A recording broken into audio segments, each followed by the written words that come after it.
welcome to the OklaRoots YouTube channel. In today's tutorial, we're going to make the coolest bag I have made of this year for sure, but this might be the coolest bag I've ever made, ever, as a bag maker. Today, we're gonna make the Andy backpack from Creations. When I say this is like the biggest treat for a bag maker, I am underselling it. I really am. This backpack is so cool. It has everything, every type of bell and whistle. It will take you some time, okay? This is not a quick sew. It will take some time. It is worth the effort. It is worth the material. So I'm gonna talk to you about the material in just a moment, but let me quickly run through the backpack with you, all right? This backpack has 3 main compartments. It's almost like 3 bags. You have a front compartment, a middle compartment, and then the big massive compartment in the back. The front compartment has 2 zipper pulls. I'm gonna try to show you this as best I can. When you open it up, you have a mesh zipper pocket inside. Easy peasy. Construction of this front pocket and attaching it to the middle pocket is clever, not hard. Nothing about this bag was hard. Everything, I would say every step is confident beginner friendly. The only areas that are a little tricky is some of the seams are kind of thick, but I'm gonna walk you through how to handle that. In the middle compartment, pull it down, you have another zipper pocket. In here, I have another pattern. I'll show you that in just a minute.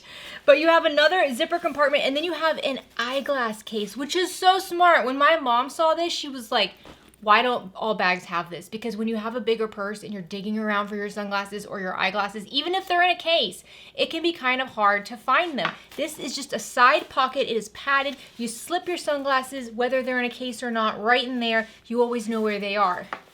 Finally, we have the major zipper pocket. And this zipper pocket does have like a secret cover, which is optional.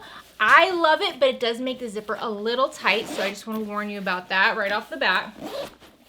When you open up the big compartment, we have like a tablet laptop sleeve. This is a very big bag. I would say it can fit most size laptops. So you have this nice big pocket here. You could use the magnetic flap. You could leave it off, totally up to you. So those are the major parts of the bag, but now I want to focus on these side pockets.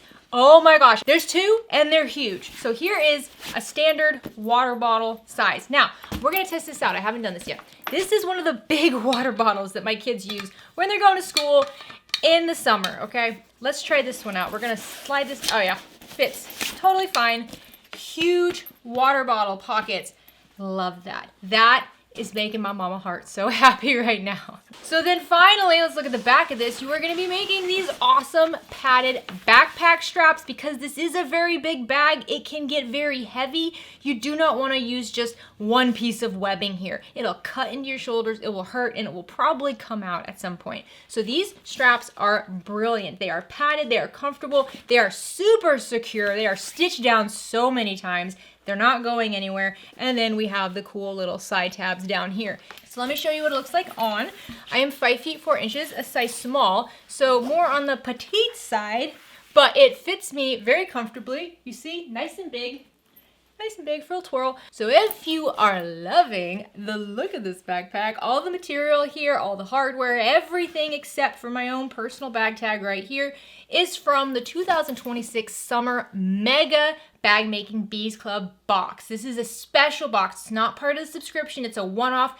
It is enormous. I have a couple of unboxing videos. I will share the links down below, and I'll try to put a link here or there. They're shorts, so they're like the vertical videos and not the big video like this one. But when we offered it over the summer, we had 2 versions. We had the bold version and the neutral version. In today's tutorial, we are going to be making the neutral version. I have already finished it, spoiler alert, so I'm going to show it to you right now just so you can get an idea of how versatile this pattern is. So the bold is colorful, it is wild, it is a bag you would see me wearing.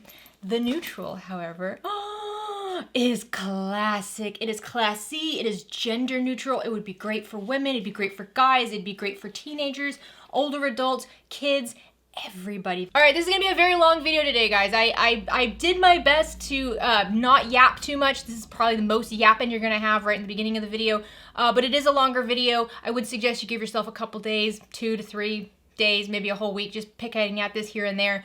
Don't try to rush this pattern. You're going to want to take your time. I hope you enjoy it. If you're new to the OklaRoots YouTube channel, please make sure you click subscribe. If you've liked this video, please give it a like. Any questions, comments, suggestions, shout outs, anything like that, leave them down below. So thank you as always to the Bag Making Bee-Box for sponsoring today's video. Thank you to Creations for being the best pattern designer out there. I just love Creations. I've been on an kick. We're gonna take a break for just a bit from but we're gonna bring it back. Before we get started, I just wanted to make mention of my book that is currently available for pre-order. That's right, I wrote a book. It's kind of crazy. I'm still kind of not believing that I did it, but I did. I spent the last year writing a book, and it's called The Bag Maker's Companion, and it is a book that encompasses everything I know that I would want to share with a beginner to intermediate bag maker. So we are going over a lot of details: how to pick a pattern, how to pick your material, how do you combine stabilizer, interfacing, what's the difference, what's bonded nylon, why would we use clear vinyl, why is clear vinyl so challenging, and then it ends with 5 full patterns that are all adaptable. They all have lots of variations, and if you make all 5 of those patterns, you will have gone through everything I've covered in the book, and you will no longer be a bag making beginner. The book is coming out in April of 2027. I know that feels like a long way from now, and it is, but it is currently available for pre-order, so if you would like to check it out, I will have a link down below where you can find it. Thank you from the bottom of my heart for being here on the OklaRoots YouTube channel and hanging out with me and trusting me to help guide you through bag making. The book is something I hope that you will just keep next to your sewing machine, and honestly, I know a lot of you guys, when you read through it, you're going to hear my voice while you're reading the text, and that's the point. I hope that these are just suggestions, tips, facts, interesting anecdotes that are going to be next to your sewing machine and are going to be something that when you're like, wait a minute, why is this so hard? Check the book. I probably go over it. Get back to sewing. All right, guys, let's get started. So the pattern suggests you use 3/4 of a yard exterior material and 3/4 of a yard accent material. In the first bag I showed you, that's what I did. We used the black bonded nylon and the print as the exterior and the accent. For this one though, we're gonna use all the same material for the exterior. We wanna go in the complete opposite direction from the first bag and make something very neutral. So we're gonna be using this beautiful like mossy green. This is a bonded poly nylon. You're gonna want 1.5 yards of this for using it, if you're going to use it entirely for the exterior, no accents whatsoever. However, if you want to add some accent, you can. You could even use this lining material as accent pieces for the exterior if you'd like. For the lining, you're going to want 1 3/4 of a yard of material. I'm using a luxe nylon, so this is not the same thing as the bonded poly nylon. This is like, it's a little bit denser, it's a little bit more structured, a little bit sturdier, but it's still, you know, it frays very lightly. It frays more than the bonded nylon does, but not much. Neither one of these require any interfacing, and I won't be adding any to it. I will, however, be using foam stabilizer, so you're gonna want at least 2/3 of a yard of that. All right, you're also gonna want a small cut of some sort of fusible fleece. This is for the Eyeglass Pocket. I would say it's optional. I made the first bag and I did not use it, and the material itself is dense enough to provide protection to eyeglasses. So just depending on what you're using, if you're using like a quilt cotton, you definitely want to add some stabilizer. Otherwise, I'd say it's optional. The pattern suggests a 7" by 5" piece of material for that. And then we have some mesh. We're gonna have this really cool mesh pocket in the front. Again, it is optional, but you're gonna want a 10" by 10" cut of mesh for that. This mesh I'm using here is not very stretchy, but you could use the stretchy mesh. It doesn't matter which one you use. Then you're gonna want 3 yards of binding. I'm using the fold over elastic binding. You'll want 16 inches of elastic. This is going to be for the water bottle pockets. We'll cut these down in a little bit, but this is different from the fold over elastic. This is a little bit thicker, a little bit more heavy duty. Then we have 2 1" backpack strap adjusters, a magnetic snap. I have my personal metal bag tag. You're gonna want 8 zipper pulls, and then we have a 1/2" wide D-ring. This is going to be for a key ring attachment on the inside of the bag. It is optional. If you don't want to add that and you have the mega box, then you can use this 1/2" D-ring for the passport pouch, which is another great option. And then we have a cute little sew-on bag tag here from Heartwood and Hide. When it comes to zippers, you're gonna need a lot of zippers. You're gonna want a zipper that is 28 inches long, 25 inches long, 17 inches long, and then 2 that are 11 inches long each. Lots of zipper tape here. So here's all the other stuff you'll need. I have 2 different types of clips here. I have the metal clips and the plastic clips. I do use them both. The metal clips are really good with lightweight material, but when you have really thick seams, especially when you have thick seams that you're gonna put binding on. I do find that they slip off and they kind of pull the binding with it, so plastic clips are good for those thicker seams. The thread I'll be using is a Tex, I believe this is a Tex 45 weight thread, yep, bonded nylon. And then I have a Gutermann polyester thread in my bobbin. I would suggest you have a couple bobbins wound because you're gonna use a lot of thread here. My needle for the entire project is a Microtex 8012. If you haven't put a new needle on your machine, go ahead and do that. You're gonna want it. I have lots of tape. I have 3M transport tape and I have 2 double-sided tapes. One is a 1/4 inch wide, one is 1/8 of an inch wide. A couple marking tools, a friction heat erasing pen, and an air erasing marker. The air erasing marker I know will come off a bonded nylon, so I can put it wherever I need it and it will come off. The heat friction pen I will probably just put in the seams. A 1 inch by 6 inch ruler, a seam ripper, a stiletto, and then for my metal bag tag and for those magnetic snap pieces of hardware, I have 3-in-1 beacon glue and some duct tape. I forgot, you'll also want 3 yards of 1 inch wide webbing. This is like a polyester nylon webbing. I would suggest something that's not too thick or too sturdy or, you know, like too stiff, something that is easier to work with, but I wouldn't suggest cotton webbing for this. I would suggest some sort of a plastic based webbing. So there are a lot of pattern pieces here. I'm gonna try to go through them in a way that kind of makes sense to me. Let's talk with the pattern pieces for the front pocket. So we actually have like 3 sections of this bag. We have the front pocket, the front, and the main. Those are the big 3 compartments. So the front pocket's on the very, very front. You're gonna have 1 cut of your accent material and 2 cuts of your lining material. You're also gonna have 1 cut of foam, and the foam should be already basted on to your accent cut.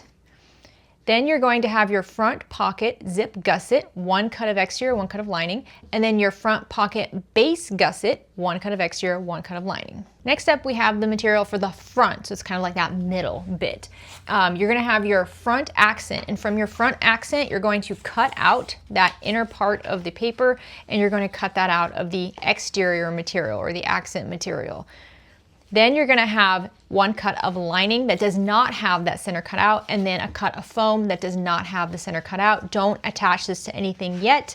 We will attach the foam later. As you can see, this hole here is where that front pocket that I just showed you is gonna just plop right in there. And if you're worried about how challenging that can be, I'm gonna tell you right now, it's actually not that bad. Then we have our front zip gusset. Now this is kind of unique. So you're gonna have 2 cuts of your accent material, which for me is just the exterior, and they're going to be mirrored with one another. So they're like this, they're not identical. And then you're gonna have 2 cuts of your lining material, also mirrored.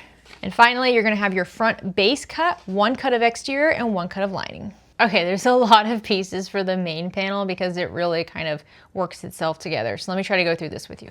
First, you have the main panel. So you're gonna have 1 cut of accent with foam already basted onto the back of it, and then 3 cuts of lining, and then a 2nd cut of foam that we will add on later. Then you're gonna have your main front zip gusset, 1 cut of exterior, 1 cut of lining for that. Now the lining and the exterior parts of this gusset part are little, they're constructed separately. So let me move this out of the way first. So you're gonna have your main base gusset using your exterior, and then your main side gussets, 2 of these using your exterior material. Then you're gonna have your main top gusset, and then the main side zip gussets, 2 of those. I know it's a lot of pieces, just do your best to keep all these things organized. If it says main, just keep it together. And then we have the main zip cover. This is optional and it can make closing the main zipper on the biggest part of the backpack challenging. So it is optional. I would cut it out, I would have it, but if you're like, you know what, I don't really think I need it, it doesn't need to be on there, but it is a very good looking feature. And then we have the lining cuts. You're gonna have your main lining base gusset, 1 large cut of lining for that, and then your main lining zip gusset, another large cut of lining. So those were all the material cuts for the compartments. Now we need to go through all of the pockets and the extras. Let's start with the straps. These straps are so cool.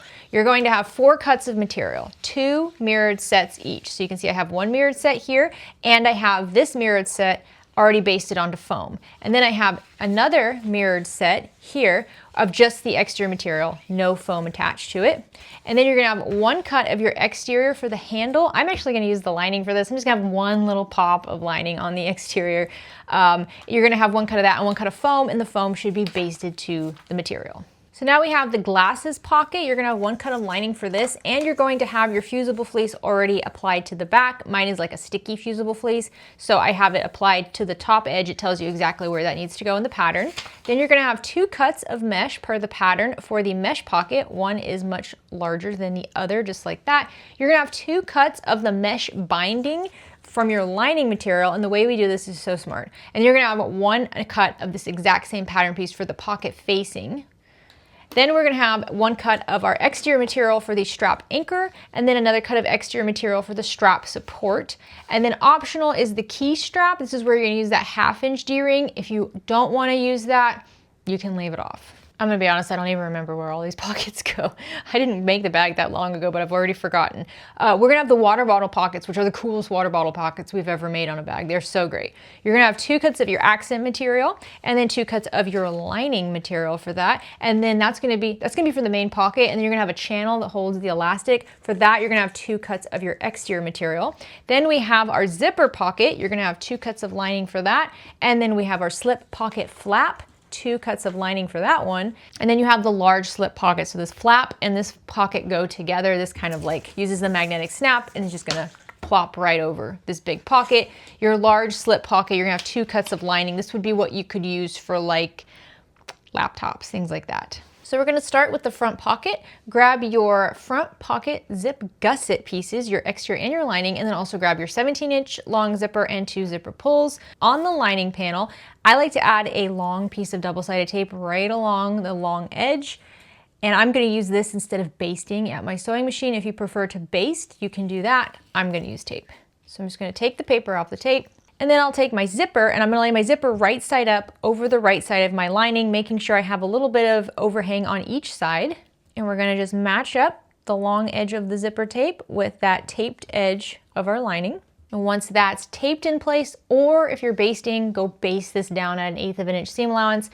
Then grab your exterior piece and you're gonna lay it right side down over the right side of the zipper and make sure it lines up with the corners of the lining, and just clip this exterior to the unit along the same edge that has the tape or the basting stitches. Now we're gonna go to the sewing machine and we're gonna sew along this clipped edge at a 3/8 inch seam allowance. Make sure you're using a zipper foot and back stitch at the beginning and the end. All right, once you have this stitched in place, just press the exterior and the lining both away from the zipper as much as you can. If you wanna use an iron, that's fine. But get it all pressed away from the zipper. I like to just finger press it and then use clips to attach the raw edges, wrong sides together. So now once you have this flattened out and clipped, we're gonna take this back to the sewing machine and we're gonna top stitch along the seam by the zipper teeth at 1/8 of an inch seam allowance, and then baste along the short and long raw edges also at 1/8 of an inch seam allowance. I like to just start on one of the raw edges and just work my way around the entire rectangle. So now grab both of your zipper pulls and add them onto each side. So you want 2 zippers on here, and they should be coming together to close and then pull apart to open. So just make sure you didn't accidentally add them both on one end.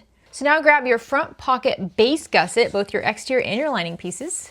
Take the lining front pocket base gusset and lay it right side up. And then grab your unit that has the zipper and lay it exterior right side up, so it's right sides together.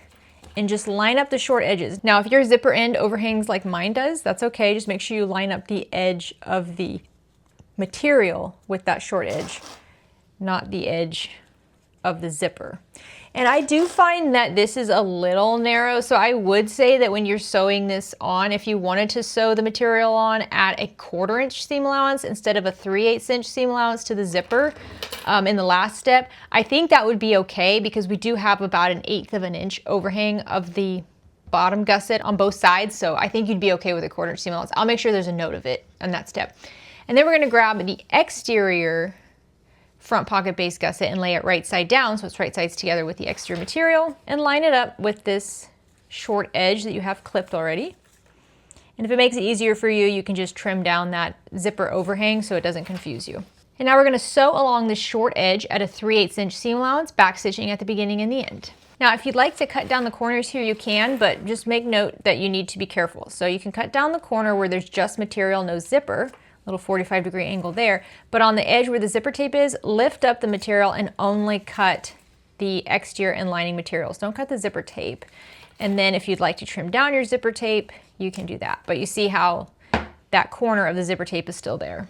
Don't forget that when you trim your zipper tape, you should always grab a lighter and melt down the raw edges to prevent fraying.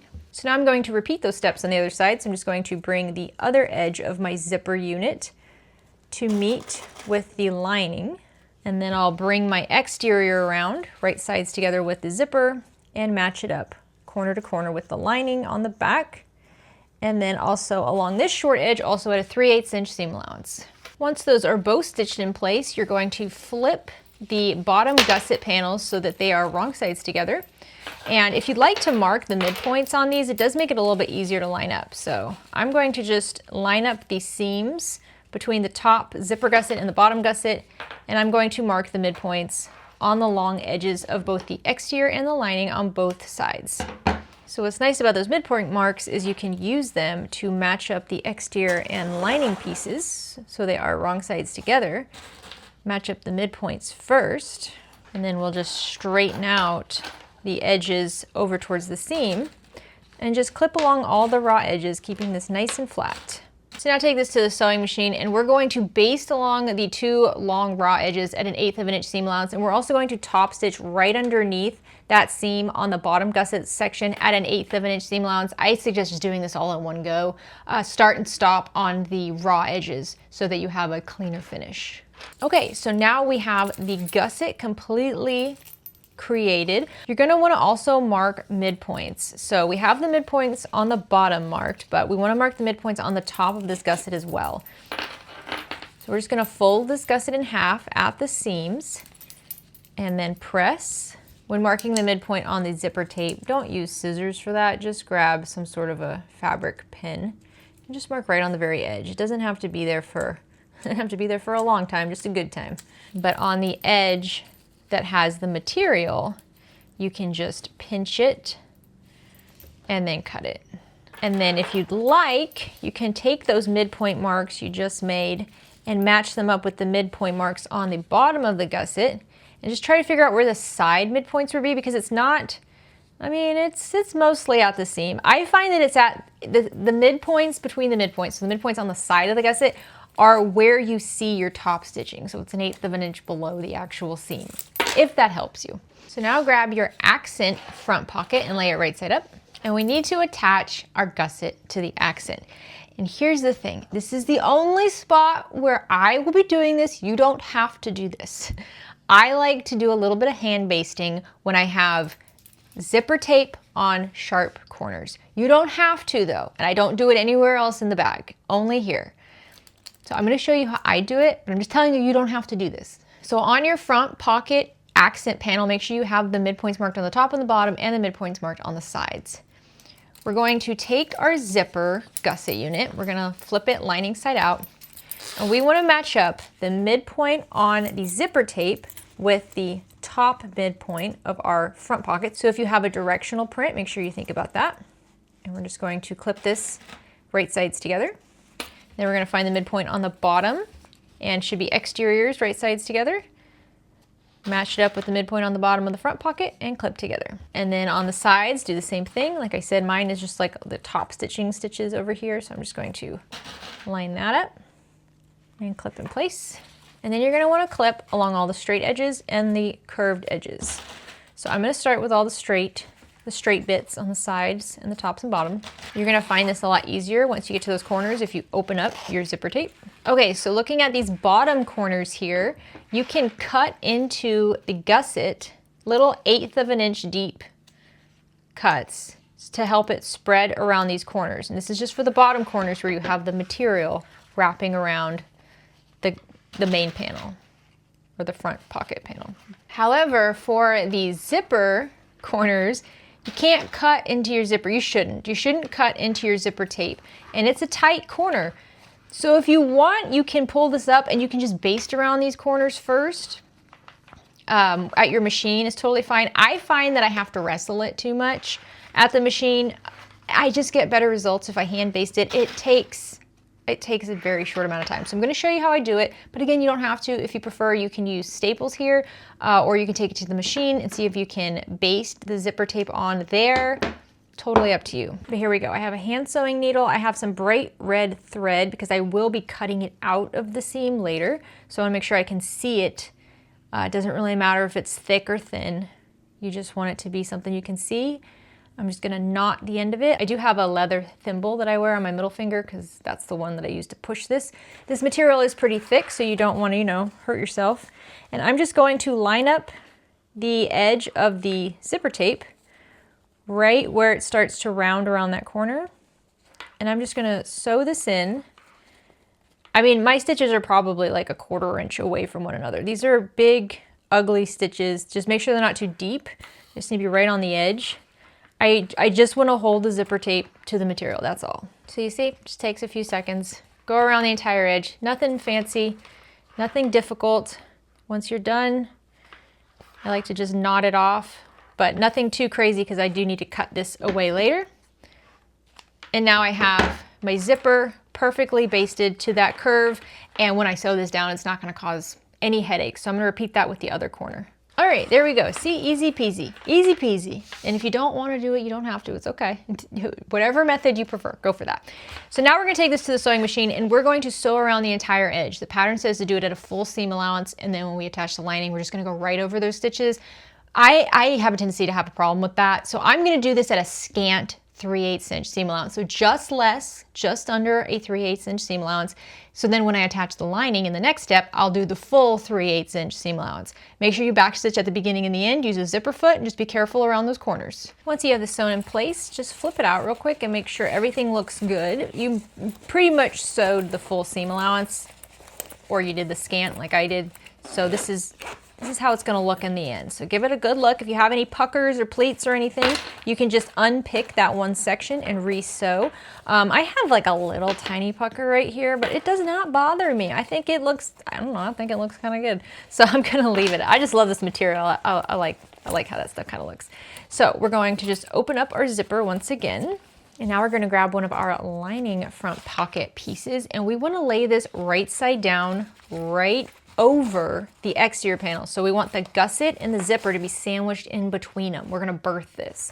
So push that zipper edge down, line up the midpoints on the top, right sides together, or it's the wrong side of the zipper tape, but the right side of the exterior with the right side of the lining. And then just go around, matching up all 4 midpoint marks first, and then clip the straight edges and the curved edges. And you shouldn't have any struggles with those curved corners since you already sewed them down to the front panel. Okay, once you have it all clipped, sometimes the lining is a little messy. I don't worry about it. If you get a little pleats in the lining on the corners, it's not something I notice, but it can be a little messy at those corners. I find that's fine. What we're gonna do is we're gonna flip this over so we can see the stitching. So we're gonna look at the back of the accent panel where the foam is. And we wanna mark a 5-inch opening along the bottom edge. So now we're gonna go back to the sewing machine, and starting at one of these marks, we're gonna sew at a full 3/8 inch seam allowance, so it should be directly over your previous stitches or just inside of them, all the way around until you get to the other mark. Backstitch at your 2 marks and make sure you leave the chunk between them unsewn. Okay, so if you wanna reach in and check your corners real quick, I would suggest you do that. Especially those zipper corners, you wanna make sure you didn't accidentally sew over the teeth, which happens sometimes. So if you did, just unpick that corner. So this looks good, teeth all good, everything is pretty. Let's do the other side here. Yeah, all the teeth are good, not sewn into the seam, perfect. So now I'm gonna grab my seam ripper and I'm going to pull out those basting stitches because I do wanna trim down the material. And to do that, we need to get rid of these basting stitches because we don't wanna trim down the zipper tape. All right, so we want to carefully trim the seam allowance. So let's focus on the zipper.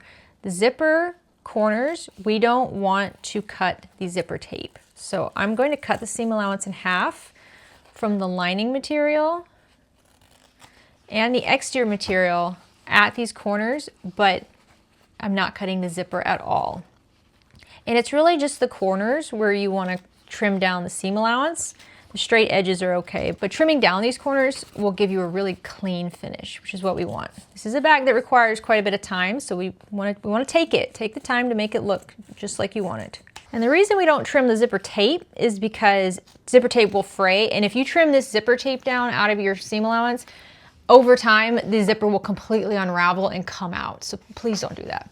When it comes to the bottom corners here, because there's no zipper tape there, we can just cut into the entire seam and trim it down. Don't get too close. I just cut the seam allowance in half, so don't get too close to your stitching. So now gently turn this front pocket panel right side out. Carefully. Make sure you push out those seams really well, push out those corners. And then let's just take a look. It's so pretty, isn't it? Oh, it's just like really classy looking. It's gonna be just like a cute little purse. So you see that? So what we're gonna do now is we're gonna top stitch around this entire bit. However, it does look really nice. I mean, it could use the top stitching. Top stitching isn't just for decorative purposes. It can help hold down this lining. You can see the lining can kind of poke up and get caught in the zipper over time, which we don't want that to happen. It also is going to close up the hole in our lining on the bottom here. So what you want to do is tuck this under. I'm going to use some double-sided tape to help me with this. So I put some double-sided tape right along the seam on the open edge here, and then I'll remove the paper from it. And then you're going to fold the lining piece wrong side back and then over that tape. And just make sure it's covering the stitching. It doesn't have to be perfect. You're just trying to cover the stitching that's down there and make sure it's folded over quite a bit. There we go. Now we want to take this to the sewing machine and top stitch around the entire seam on the exterior front panel side.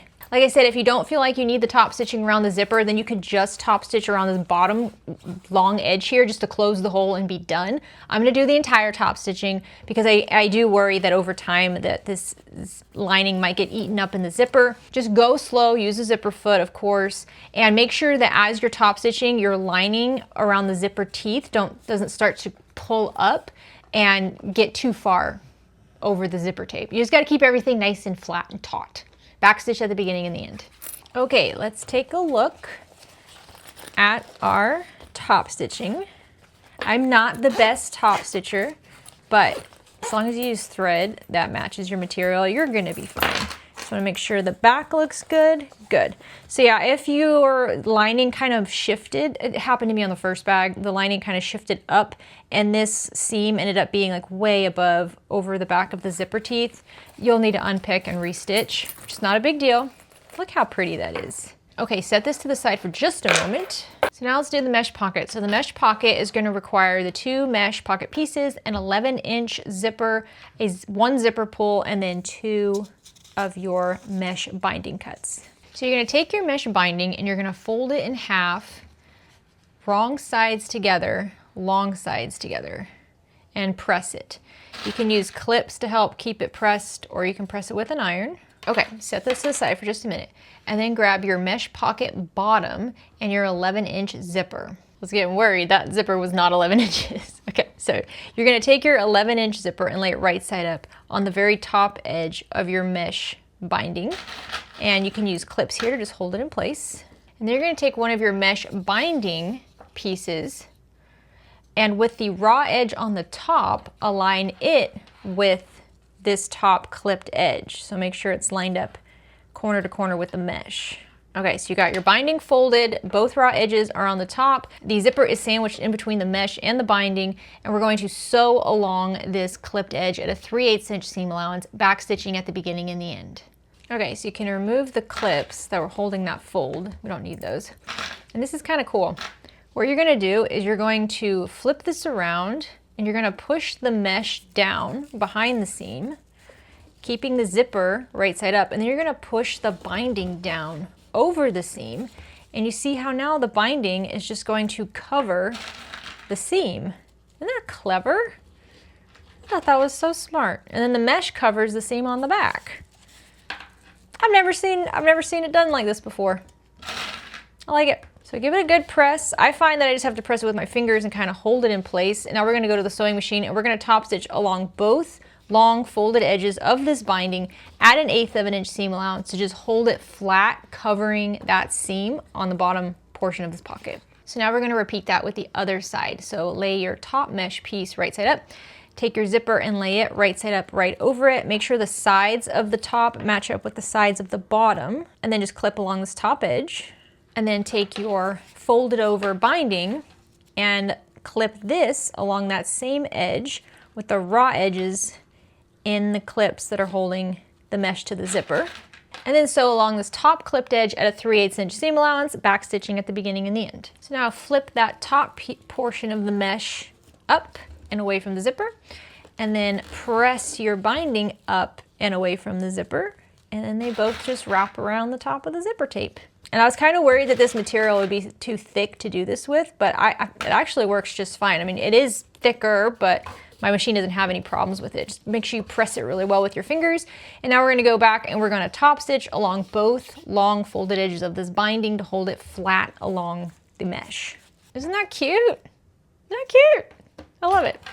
So if you haven't already, make sure you add your zipper pull. If you have a preference on which way it goes, think about that. I always like to add it on the right edge so it closes going towards the left.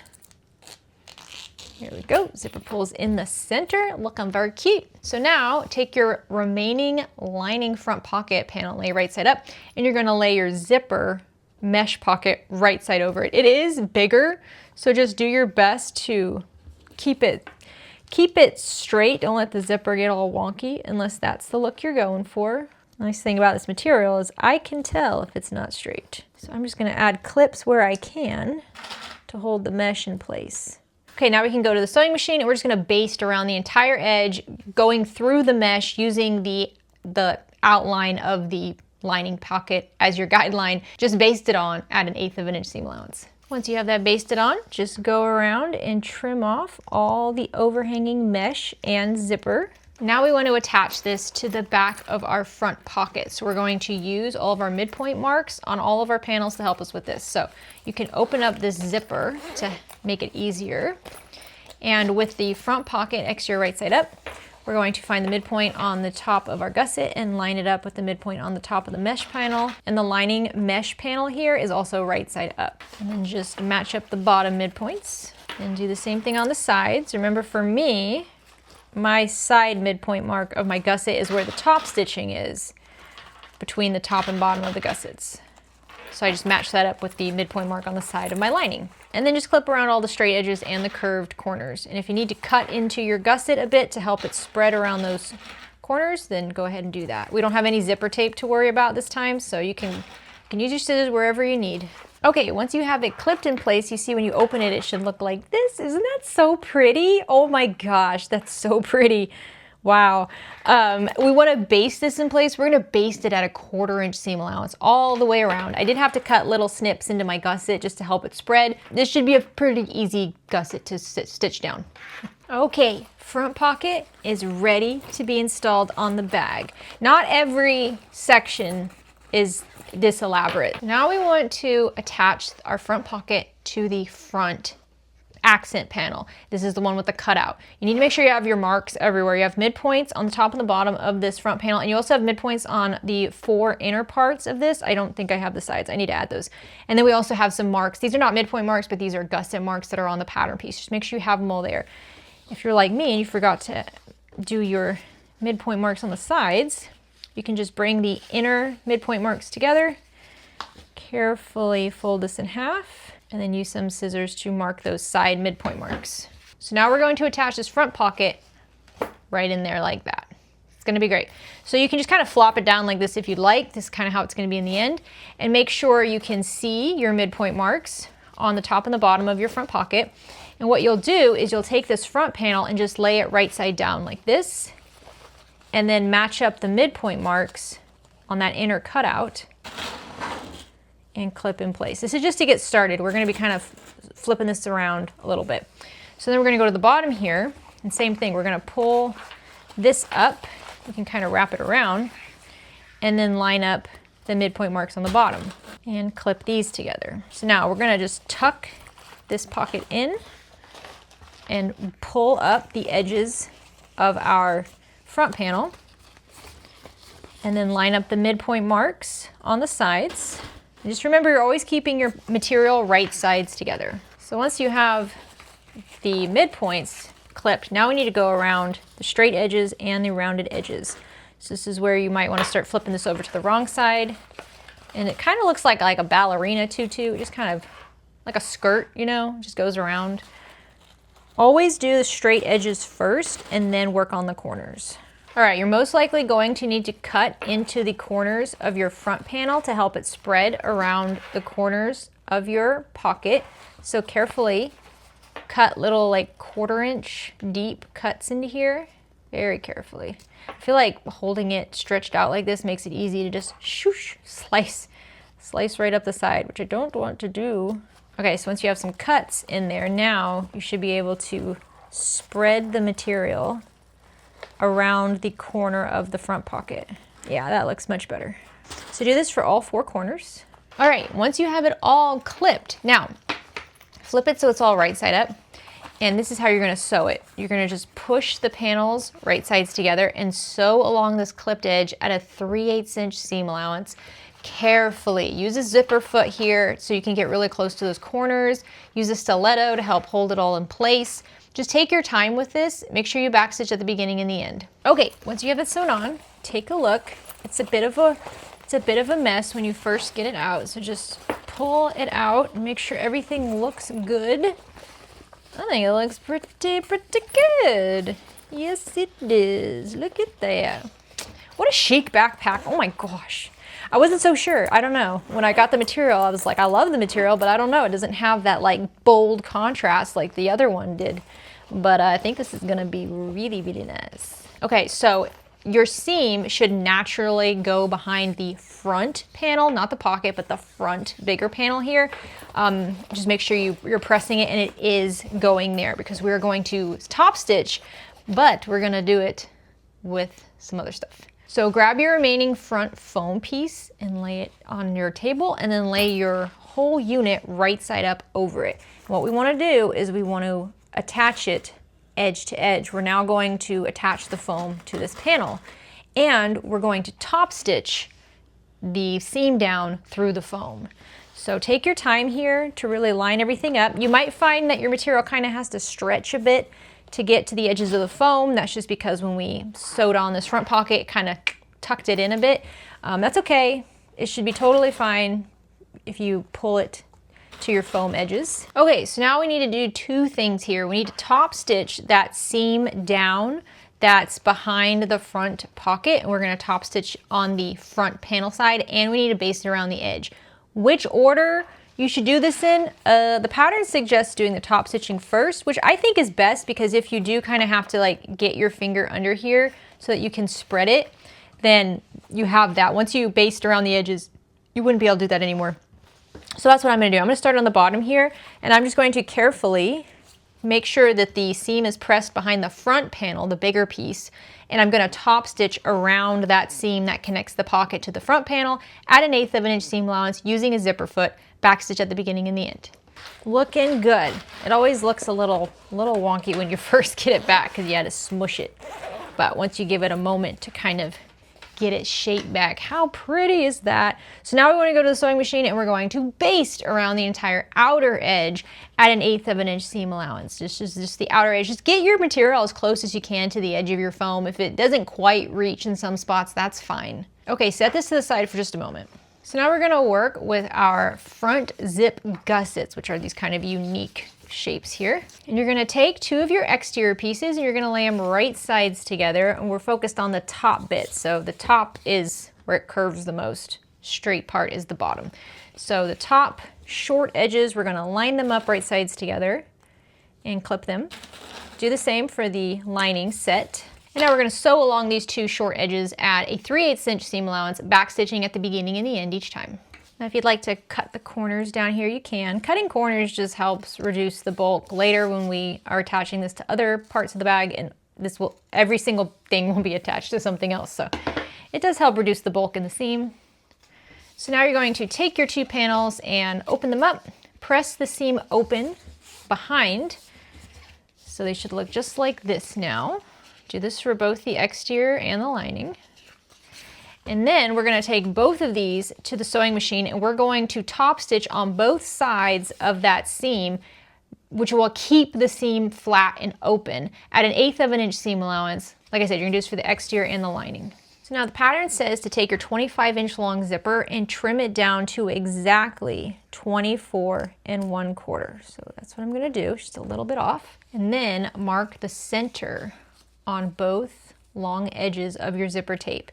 You'll notice that I don't put my zipper pulls on until the very last moment. I just find it's easier to sew all these things without zipper pulls. But if you have a hard time getting your zipper pulls attached later, then just add them on first and then sew it on. That's what the pattern does. Okay, let's get these attached. So take your accent exterior, or just for me, just exterior, and lay it right side up. And then take your zipper and lay it right side down. And you're going to match up the midpoint on your zipper tape with the seam, which is the midpoint of this accent panel. And just clip these right sides together here. And you're attaching this to the bottom curved edge, not the top curved edge. So once you have the midpoints lined up, then pull the bottom corner, I'll start on the left edge, down to meet the bottom inner left edge corner and clip the zipper there, right sides together. Do the same thing on the right inner edge, and then just keep clipping along all the inner edge. So you're gonna have a straight bit and a curved bit. You shouldn't need to cut anything. Just get it all clipped in place. On these curved bits, you might find it's easier if you kind of just like flatten it out like this. Instead of trying to keep it laying flat on the table, just pick it up and make it like a little wall to get it to go where you want it. Once you have it clipped in place, we're gonna take this to the sewing machine and we're gonna baste along this inner clipped edge at 1/8 of an inch seam allowance to just hold that zipper in place. Okay, it starts to look a little wonky once you start sewing things in place, but that's okay. So now we want to attach the lining panel. So just take your lining and lay it right side down so it's right sides together with the exterior. And you can use those midpoint marks in the center to line it up there first. And then take it down to the corners and match up the inner corners and clip in place. And then just clip along the entire inner edge where you just basted. Okay, once you have it clipped, I know it's like doing the splits now. We're gonna sew around this clipped edge at a 3/8 inch seam allowance using your zipper foot, backstitch at the beginning and the end. Don't worry about the shape of it right now. We'll reshape it after it's all sewn. Once you have that sewn, we're going to press along the seam. So I'm just going to give it a finger press, but as always, if you wanna use an iron, you can use an iron. And we're gonna do the same thing on the exterior, because now we need to top stitch this. So pull these two panels wrong sides together, match up their midpoints at the top, and I'm gonna use clips to hold these back. It's important to line up the raw edges when you're doing this to make sure that as you top stitch by the zipper, your material doesn't start folding in on the seam that you're sewing and create it so that it's not even anymore in the end. So by clipping these raw edges together like this, you're just ensuring that the shape stays the same for both the exterior and the lining. Some of you guys like when I have to show you a mistake, but I wanna show you as I'm doing this. You see this right here? That's a pretty significant pleat. Like I have another little tiny pleat over here that really doesn't bother me too much. I mean, it's the teeniest, tiniest pinch. I'm okay with that.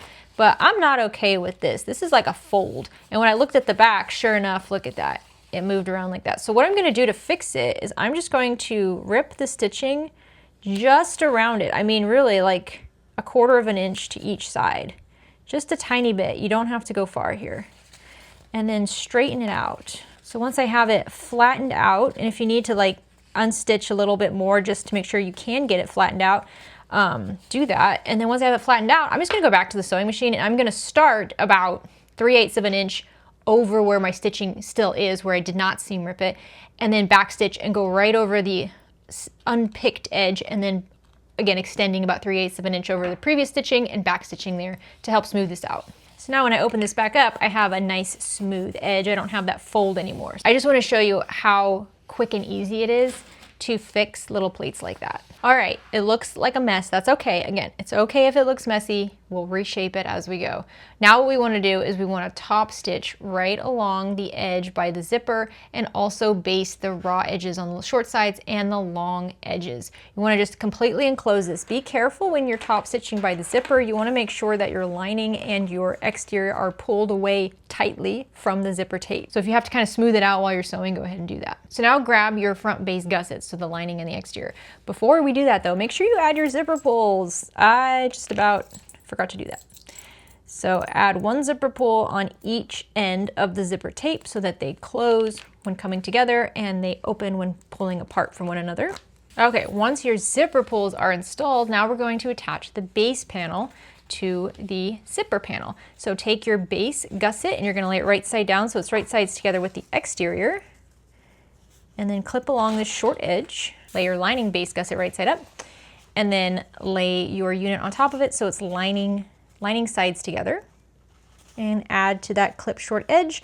And now sew along this short clipped edge at a 3/8 inch seam allowance, back stitching at the beginning and the end. Once that's sewn, you can trim down the corners if you'd like. So looking at the corner that does not have the zipper, we can just cut that at a 45-degree angle. But then the corner that does have the zipper tape, don't cut down the zipper tape, only cut down the material. So just pull the lining and exterior away and cut that corner.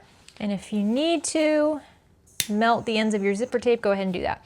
So now repeat that same thing for the other corner using the zipper and then the bottom base gussets. So now flip the two base panels wrong sides together.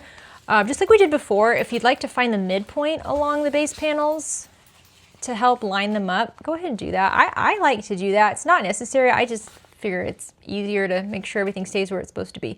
So I'm just going to line up the seams and then pinch the material and just use my scissors to cut where that midpoint is. So now pull your lining and exterior panels wrong sides together and line them up. I'm going to line them up at their midpoints first and then just clip along the raw edges to flatten. Once you get up by the seam over here, just make sure you press that seam really well with your fingers. We want that as flat as possible. Once you have it clipped in place, we're going to take this to the sewing machine and we're going to baste along the two raw edges of these bottom gusset panels at an 1/8 of an inch seam allowance just to hold them together. And then also top stitch right beneath the seam on the bottom gusset side at an 1/8 of an inch seam allowance. I suggest starting on one of the raw edges and just working your way around the entire rectangle. Alrighty. Now we have a super cool gusset. So now we're going to start attaching these things together. But before we do that, I am going to attach my metal bag tag.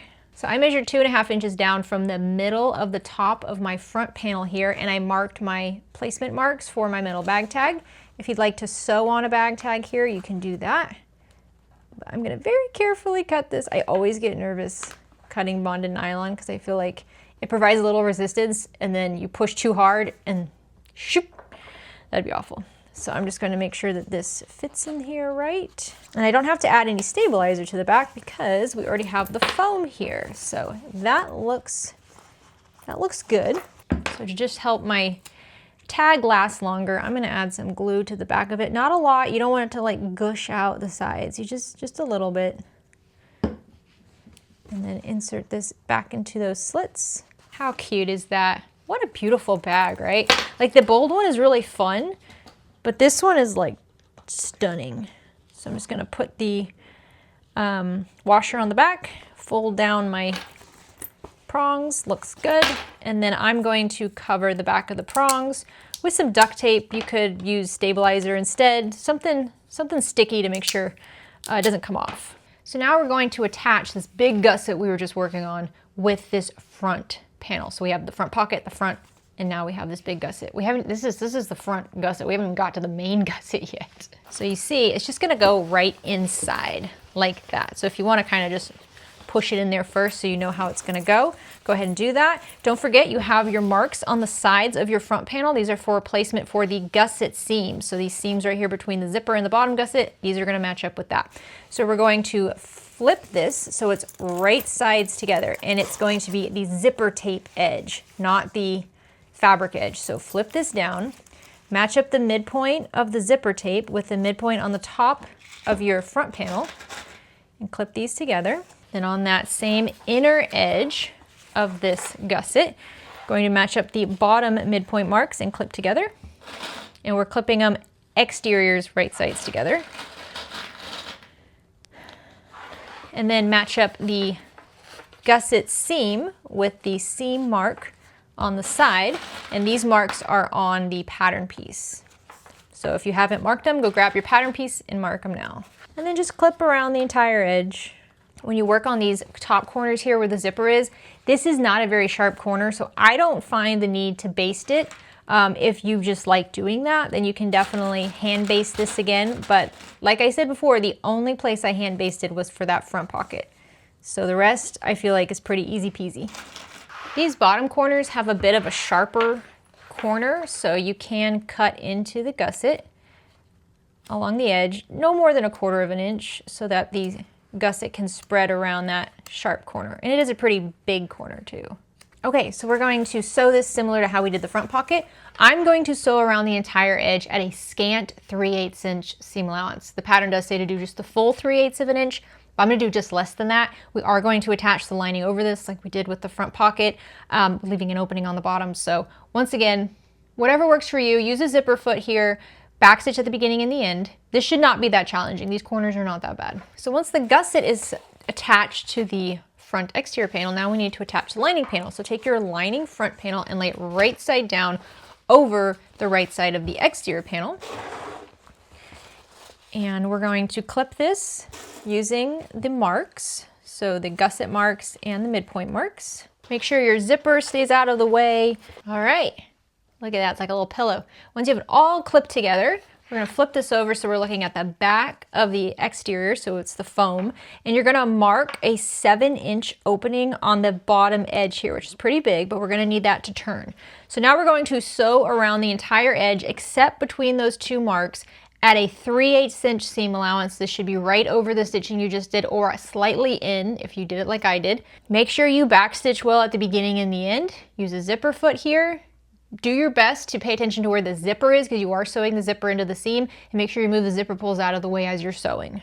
So you want to check these corners before you move on. And I know it can be a little tricky depending on your material, but just reach in and just make sure you didn't sew your zipper in place. Okay, that looks okay. I mean, that's always the most, fearful thing, is that you sew the zipper teeth into the seam, because then you can't even use your zipper. So just give it a look. Looks pretty good. Okay, so these bottom corners over here, I'm going to just cut the seam allowance in half, but don't cut past your marks that you left for the opening. If you have any areas that look like you didn't sew deep enough, you can go back.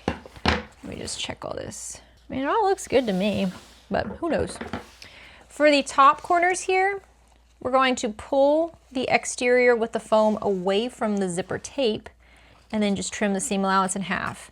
So just like we did with the front pocket, we want to thin out these seams without cutting the zipper. So once I have the exterior done, I'll just pull the zipper away from the lining, and I'll do the same thing with the lining, just cutting the lining seam in half. All right, once your corners are thinned out, let's gently turn the bag through this. This is the last time we're gonna birth a section, I believe. For the main part of the backpack, the biggest part, we're going to bind that. So if you're not a fan of birthing, this is the last time you have to do it. So push out those corners really well. Check all of your seam and make sure you don't see your stitching anywhere. And if you do, just turn it back out and go over that section a little bit deeper. I mean, I just gotta take a peek at this. This is looking so good. We still have a whole nother zipper to go. Wow.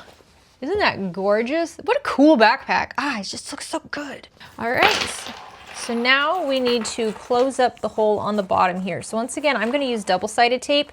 I'm just gonna place it right over that seam. I'll be honest, double-sided tape doesn't work great with this material, so I'm not even sure if it really does anything, but it's what I got. So remove the paper from the double-sided tape. Fold the lining portion of the opening under. And I folded it over under quite a bit. I mean, almost like 1/2 of an inch. Definitely more than is necessary. I just want to make sure it does not come undone. And then we're just going to tape it over that opening, just like that. So yeah, a nice deep fold, but it should be held in place well. So now we want to go to the sewing machine and we want to press the seam behind the center front panel here, and we're gonna top stitch right around this front panel at 1/8 of an inch seam allowance. You're gonna be top stitching right around the zipper. I know it looks so pretty without the top stitching. If you don't want to top stitch, you don't have to. If you're like, I need it to stay like this, I think it'll be fine, then all you have to do is top stitch this bottom edge here just to close the opening, and then you can just move on. Oh, how pretty is this looking? It's looking so good, and the inside is just as pretty. I love that lining. Okay, you can set this unit to the side for now. We're gonna work on some lining pockets. So now we're going to do the zipper pocket. So you're going to need your pocket facing, your 11-inch zipper, 1 zipper pull, your 2 zipper pocket linings, and 1 of your main lining panels. So grab 1 of your zipper pocket panels and lay it right side up. Take your zipper and lay it right side up and lay it along the top edge and clip it in place. And then sew along this clipped edge at 1/4 inch seam allowance, back stitching at the beginning and the end. And then press that lining pocket up and away from your zipper tape, keeping the zipper tape flat, and press that up. Grab your remaining zipper pocket panel, lay it right side up, rotate your zipper around so it's also right side up and the lining panels are right sides together. Make sure you match up the side edges so that they align with one another, and clip along this top edge. Now sew along this clipped edge at 1/4 inch seam allowance, back stitching at the beginning and the end. Once again, press that zipper lining away. And if your material is making it so you really cannot seem to press this, what you can do is actually just baste along the 2 long edges of your zipper tape at 1/8 of an inch seam allowance with the zipper panels facing away from the zipper, just to hold it flat, which is what I'm gonna do because I cannot flatten this out otherwise. Now grab your zipper pull and add your zipper pull onto your zipper tape. So now I like to add a little bit of double-sided tape right along both long edges of my zipper tape, which we'll use in the next step. So zipper pulls attached. Okay, you can set this zipper lining stuff to the side for a moment. Okay, it's really faint. My air erasing marker disappears pretty quickly, but on the back of your pocket facing, you're gonna wanna mark a rectangle inside. The measurements for where this goes are on the pattern. Also make sure you mark a midpoint along the top edge of your facing. So then lay your zipper facing right side down on one of your lining main panels and centered, and it's gonna be 5.5 inches down from the top edge. It's pretty low.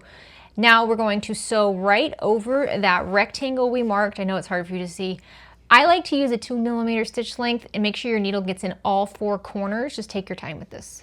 So once you have that sewn on, mark a midpoint line between the 2 long edges of the stitched rectangle, and then draw triangles that go from the corners to that midpoint line. And then use a seam ripper to cut along the midpoint line, cutting through both layers of material.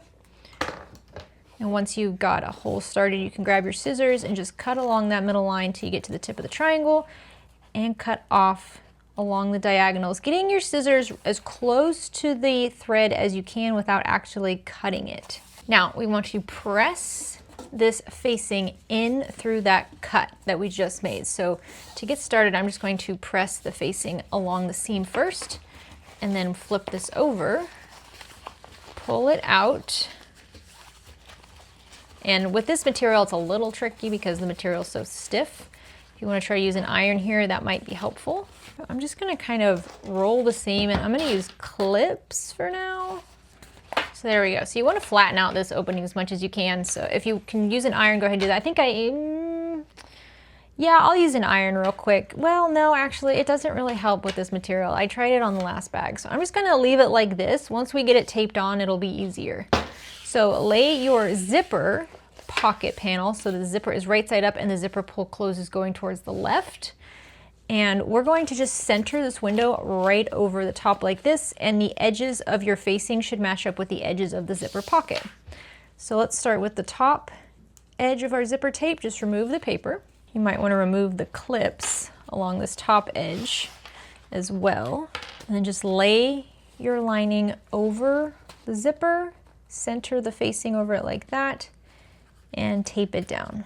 And then you can pull the zipper pull up through the opening, flip the bottom edge of your main panel up, remove the paper from the double-sided tape on the bottom edge of the zipper, fold this back down, remove all those clips because the tape does like to stick to those, and then just tape this down. And the goal is for the zipper to be in the center of that window. I think that looks pretty good. So now we're gonna go to the sewing machine and we're gonna top stitch along all 4 edges of this opening on our zipper window at an 1/8 of an inch seam allowance. I like to use a zipper foot here. You can back stitch at the beginning and the end, or you can leave the threads long and tie them off on the back, whichever is easier for you. All right, once you have that top stitched, pull the top zipper panel down. So looking at the back of the main panel, we're gonna bring those 2 zipper pockets right sides together. And you might see that the bottom one is longer than the top. Go ahead and trim down that bottom zipper pocket so it's the same length. You're not trimming the main panel though, only the zipper pocket that's longer. And it's okay if it's a little messy. So now clip all 3 edges of the zipper pocket right sides together. So once you have these clipped, flip this over so you're looking at the right side of the main panel, and then fold the main panel out of the way and sew along the 2 sides and the bottom edge, all at a 3/8 inch seam allowance to completely close this pocket. Backstitch at the beginning and the end. If your zipper is long like mine is, go ahead and trim down the overhang and then melt the cut edges. So now I'm going to attach this cute little sewn-on bag tag. I measured 2.5 inches down and centered and taped it in place, and now I'm just going to sew around all 4 edges of this at an 1/8 of an inch seam allowance. I will leave the tails long on the thread this time and pull them to the back and tie them off in 3 tight knots to secure. All right, bag tag attached. Very cute. Set this to the side for just a moment. So now grab your glasses pocket piece and lay it right side up. It should already have the fusible fleece on the back. Fold this in half, right sides together, lining up the top and bottom short edges and clip in place. Now sew along this top clipped edge at a 3/8 inch seam allowance, backstitching at the beginning and the end. Now flip this right side out by pulling one end through the tube and then smoothing it out like this. Now flatten out this top edge here where the seam is. You can press if you'd like, or you can just use some clips. I'm just gonna use clips. All right, once you have the top edge clipped, which is where the seam is, we're going to just top stitch along this edge. I like the right side of this to be the side of the material that does not have the fusible fleece. So top stitch at an 1/8 of an inch seam allowance, back stitching at the beginning and the end. All right, once that's top stitched, you're gonna fold this whole unit in half. And like I said, I like the fusible fleece side to be on the inside of the fold. So fold everything in half and line up the raw edges and the bottom edge that's folded but not top stitched. So now we're going to top stitch along the bottom folded edge here, and then also the raw side edge at an 1/8 of an inch seam allowance, back stitch at the beginning and the end. So once you have your pockets sewn, take your main lining panel that has the zipper and measure 3 inches up from the bottom edge and make a mark on the left side. And then using your pocket's raw edge, line that up with the raw edge of your main panel, and the bottom corner is gonna match up with that 3 inch mark. And then just clip it to the side of your main lining panel. So now just baste along this clipped side of your pocket at an 1/8 of an inch seam allowance. So now grab your last main foam piece, and we need to trim 1/2 of an inch off every single one of these edges. So I just took a ruler and just marked 1/2 of an inch in from all the edges, including the corners, and just made just little marks. It doesn't have to be exactly perfect, but once you have that, cut down your stabilizer. This is the piece of foam. We don't want this in the seams. We have enough going on already. We're gonna try to keep this thin. This is gonna make binding the inside a lot easier. So now you need a plain main lining panel that has no pockets on it, and then the lining panel that has the zipper pocket and the eyeglass case and your trimmed down foam. So the plain lining panel, you're gonna lay it wrong side up, right side down, lay your foam over it and centered, and then lay the other lining panel right side over those 2 units. And now we're going to match up all the edges and clip these wrong sides together with the foam sandwiched in between them. Once you have this clipped in place, just baste around the entire edge of this sandwich unit at an 1/8 of an inch seam allowance. Try to make sure that foam in the center doesn't move around too much. If you get a little bit of it in the seam, that's okay. So if you want to add the keyring strap now, you can. I'm going to skip it. It's just a long strip that has the D-ring on it, and you can attach key rings to it with a, the split key ring. That's just not something I would use very often, so I'm not going to add it, but if you wanted to, the pattern has instructions for it. It's very simple. So now we're going to attach our front exterior unit that we've built over this new lining unit. So you're going to just lay your lining unit with the zipper facing right side up, and then lay your exterior unit so it's exterior right sides up.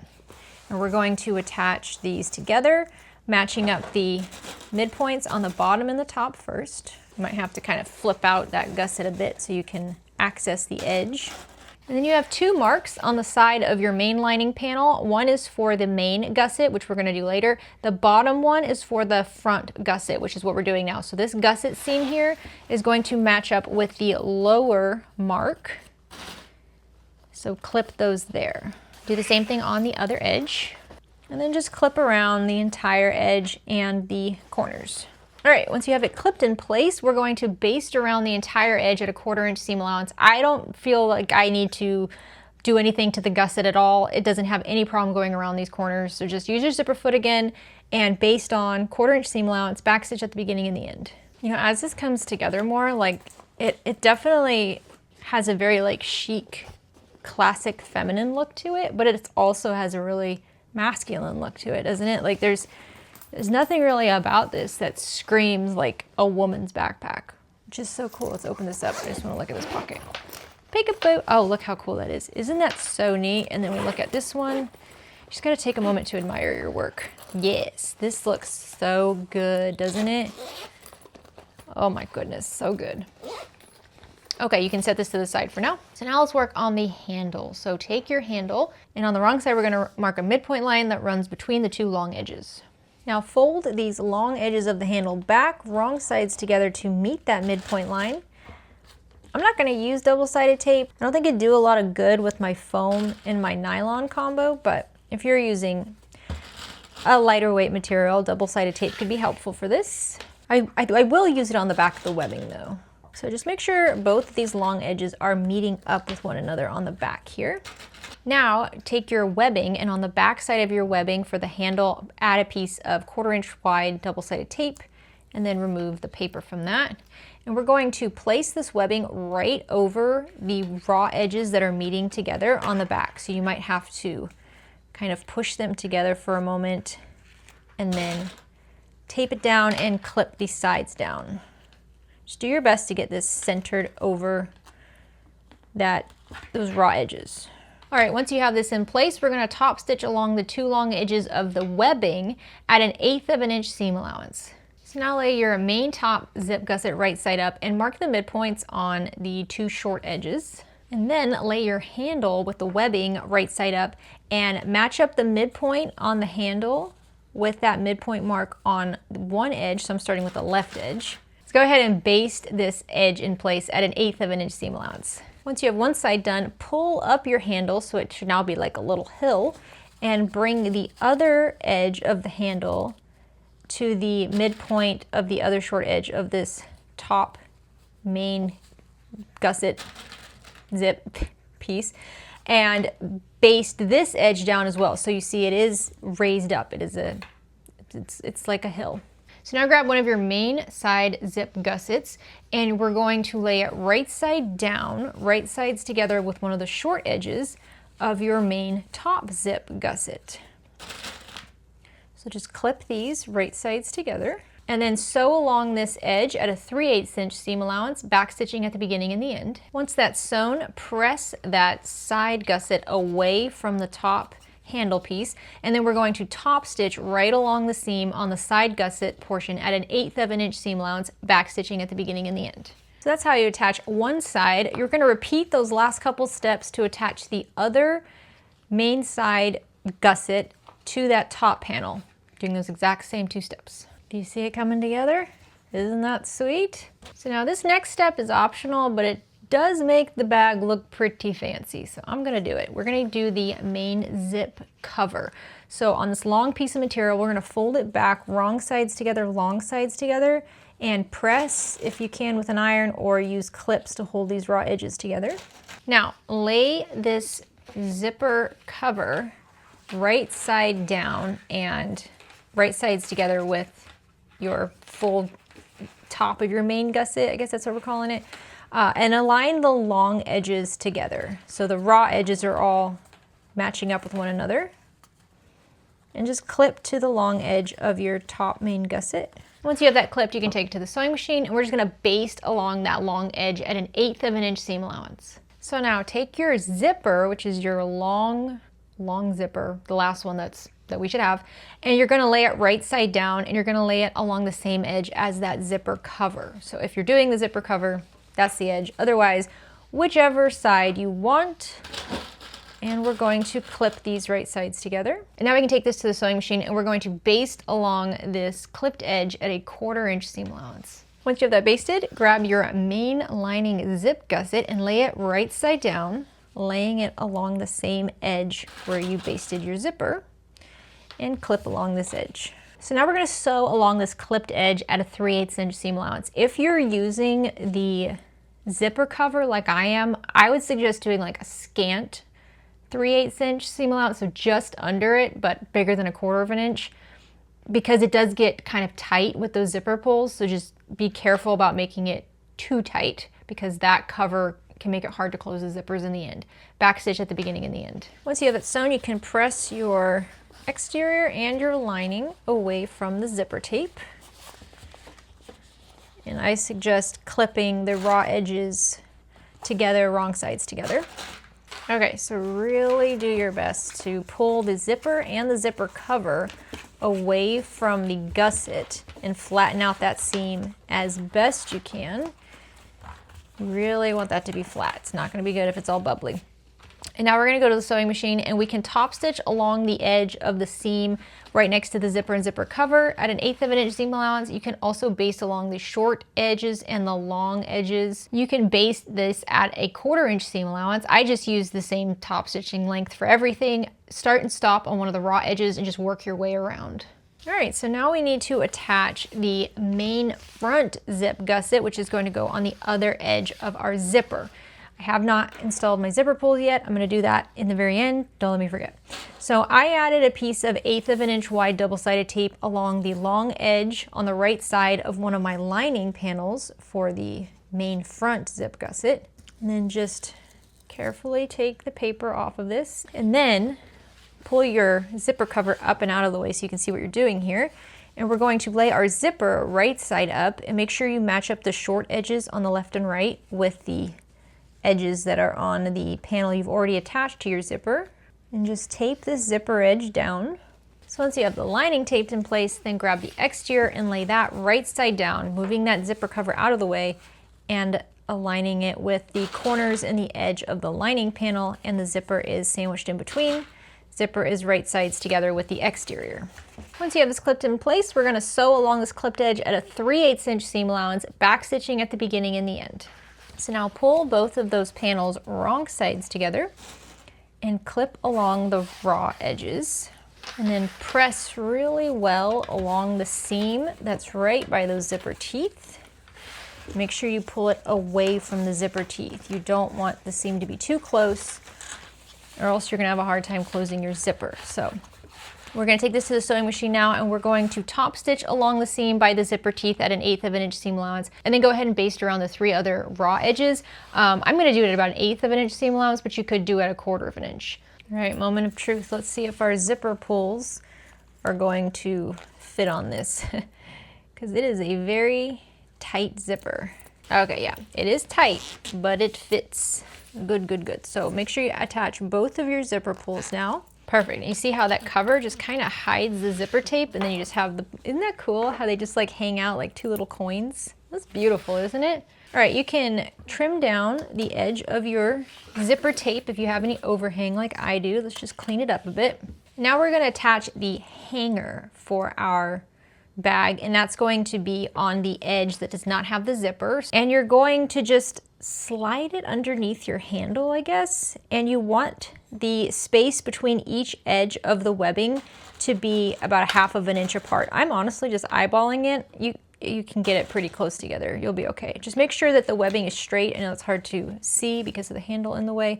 Make sure your webbing isn't twisted or anything, and then we'll go to the sewing machine and we'll just baste this down at an 1/4 inch seam allowance. Now we're going to work on the water bottle pockets. So you're going to want your 2 pieces of elastic and your 2 water bottle channels and your 2 exterior and 2 lining water bottle pocket pattern pieces. Let's build the channels first. So on the back side of each one of your water bottle channels, mark 1 inch in from each short edge. And what we're going to do is we're going to fold these back 1/2 inch. So to do that, we mark 1 inch. On the outer edge of each of my markings, closer towards the raw edge, I added a piece of double-sided tape, and I'll just remove the paper from that and then fold the short edge back wrong sides together, so the short end matches up with that mark. So do this for all 3 of them.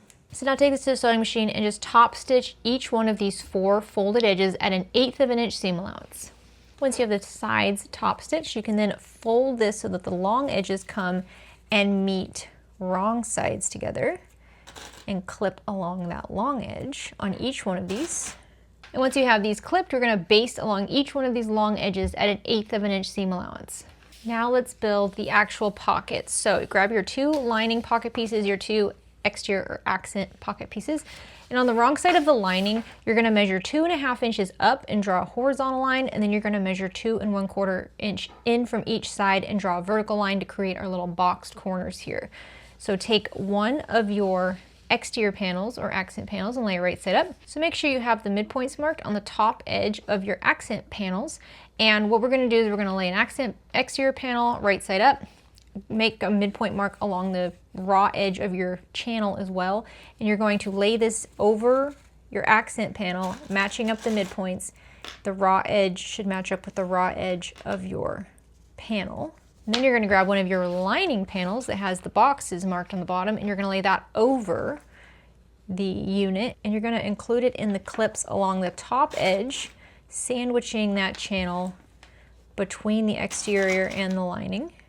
And then repeat this for your other water bottle pocket, and make sure when you're attaching your lining panel, the drawn boxes are on the bottom corners, not on the top.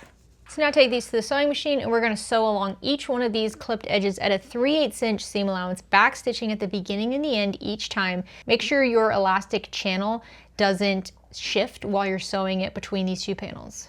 Okay, once you have the top sewn, now we want to sew over these boxed corners on the bottom. So just make sure you have these bottom edges lined up, maybe add a couple clips just so the lining and exterior don't shift around, because we do want to sew between both of them. So let's go to the sewing machine and just sew directly over each one of your box corners. You might want to lower your stitch length to a 2 millimeter or so, back stitch at the beginning and the end. All right, once you have those box corners sewn, just carefully trim down the corners, leaving a 1/4 inch seam allowance next to the stitches, and then cut from the cut corner into the stitching corner at a diagonal, just like that. So do this for the other 3 corners as well. So now we can flip this right side out through the tube and then poke out the bottom corners and edges here. And you see, now you have water bottle pockets. Isn't that cool? You probably don't see it. You probably don't see it just yet, but you will. So first thing we want to do is flatten out the seam that's up by this channel. So the channel sticks straight up and away from the main pocket. So you can iron that to flatten it out, or use clips and just roll it out, which is what I'm gonna do. Okay, so I went ahead and flattened out the seams on the bottom as well. We're gonna go to the sewing machine now, and we're gonna top stitch just along the top edge, not the bottom edge, it's just the top edge underneath those channels at 1/8 of an inch seam allowance, back stitching at the beginning and the end on each one. So now we're going to add the pockets we just built to the main side gussets. So you're gonna need both of your exterior cuts for this. Just gonna focus on one at a time. So lay your main side gusset right side up, and then lay your pocket piece right side up over it. And if you don't have midpoints marked on the bottom edges of both of these, I would suggest doing that so you can center this. So line this up. Both of them are exterior right sides up and centered on the bottom edge. And then just clip along this bottom edge. And then I'm gonna do the same thing on the other combination for the pockets, and we're gonna baste along the bottom edge of each pocket at 1/8 of an inch seam allowance. Once you have that basted on the bottom, then you're going to measure up 1 inch up from the bottom corner edges. So each of these 2 most bottom corner edges, measure 1 inch up and make a small mark on the left and right edges of this side panel. So now you can unclip these corners here. If you want to top stitch over these pressed corners, you can, just to make sure it holds that look, but I don't think you need to. I think it'll be fine on its own. We're gonna take the left corner on our pocket, and we're gonna bring it down to meet up with that 1 inch mark. So just keep it nice and flat. The corner meets up with that mark, and then just clip up the side edge. Raw edges to raw edges. So you see, when you do that, you create this pocket. Isn't that cool? So we're gonna do the same thing on the other side. Take the right corner and bring it down to meet that 1-inch mark and clip the sides all the way as far as it will go up. It's not going to reach the very top of your side panel. It's not supposed to. So you see how the pocket now becomes 3-dimensional. Isn't that cool? This is such a cool way to do a water bottle pocket. I love it. So repeat with the other pocket.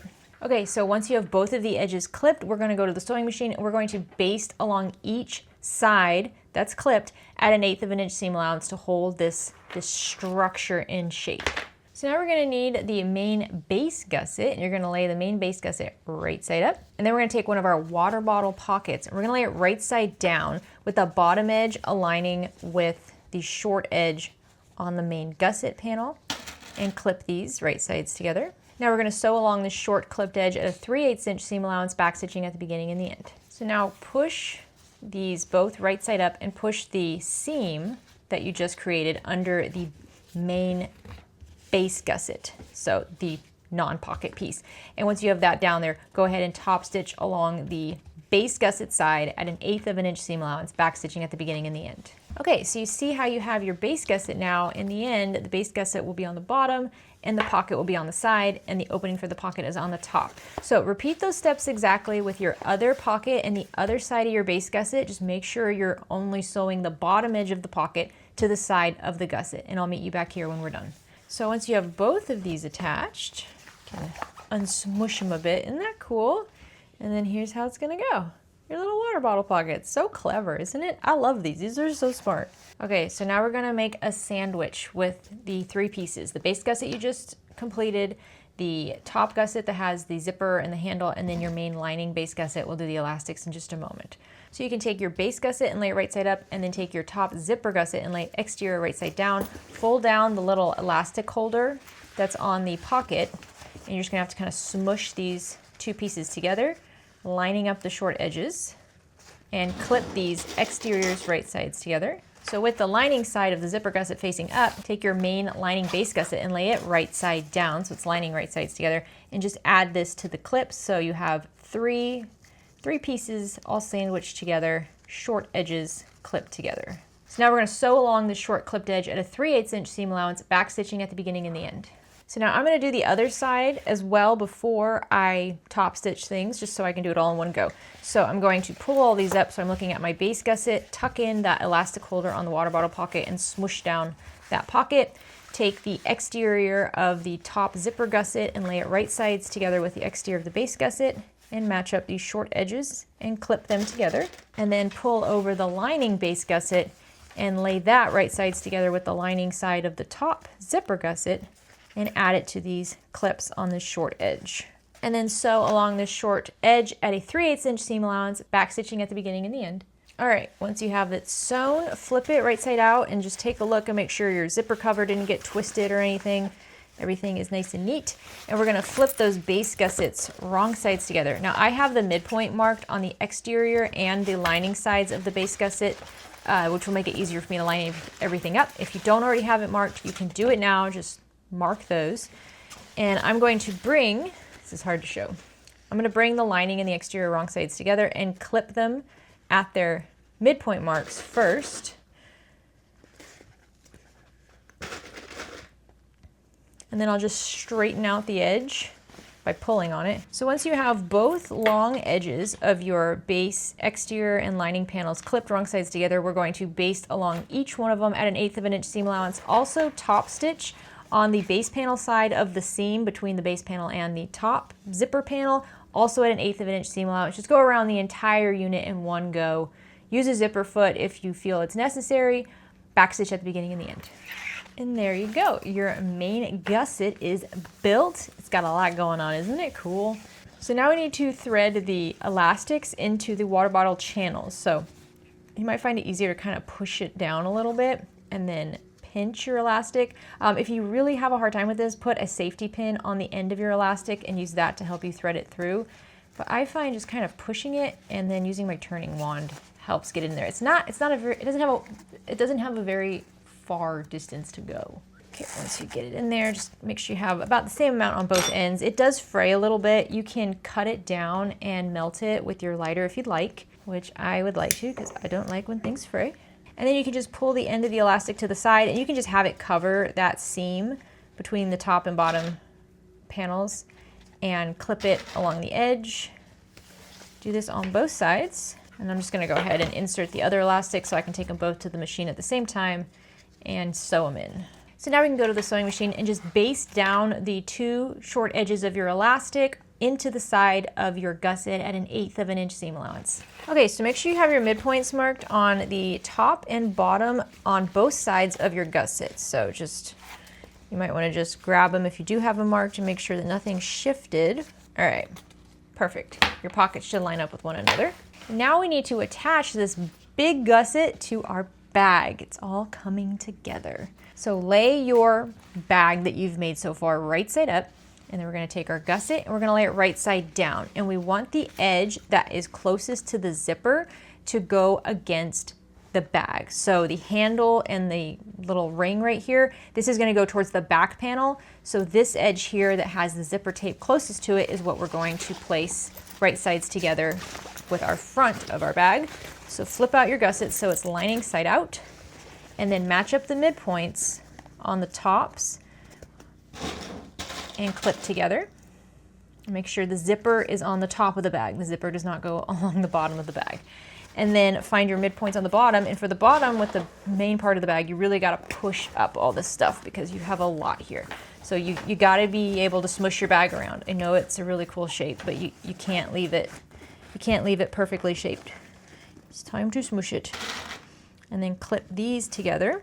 And then don't forget you have your gusset marks on the side of your main panels over here. They might be kind of hard to see, but we have the lower mark here that was for the gusset for the middle panel here. And then we have this upper mark right up here that's going to be the placement mark for the gusset for the main gusset. So we're gonna take the seam between the top and the bottom of the gusset and line that up with that mark. I know it's a little tricky to see because there's so many layers now.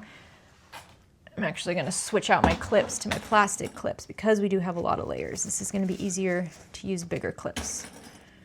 So let's do the side. And then let's go to the other side. Make sure you keep your zipper pulls out of the way. And then once again, match up the seam between the top and the bottom gusset with the mark, which is the upper mark on your main panel. And clip them exterior right sides together. And then just go around the entire edge, clipping the seam in place. And I find that I don't need to cut into the gusset along the top corners. Those don't seem to be a problem. If I get to the sewing machine and I'm having a hard time, then I will cut into it at the sewing machine. But the bottom corners, I could probably have the gusset spread out just a little bit. So I'm gonna make little 1/4 inch deep snips into the gusset so that it can easily spread around the bottom corner of my main panel. And clip in place. And depending on your material, these seams could be quite thick. So if you need to, go ahead and up your needle to maybe like a 90-14 or a jeans needle. So now we're going to sew along this entire clipped gusset at a 3/8 inch seam allowance. I would use a zipper foot for this. Make sure you're keeping all of the pocket 3-dimensional bit of the front panel out of the seam. Backstitch at the beginning and the end, and just be careful around those corners. Okay, I want so badly to say that this is like a beginner-friendly bag, but like some of those seams are so thick that it makes me think, a beginner might struggle with those seams. So let's just have a look at our corners. Push this out. We have so many gussets that it's like hard to figure out which one did we just sew. Okay, these are all looking good. You can just turn the bag right side out just to get a little sneak peek of how good it looks. Oh my gosh, look at those pockets. I can't even get it all in the shot. It's so big. Let me see if I can turn it.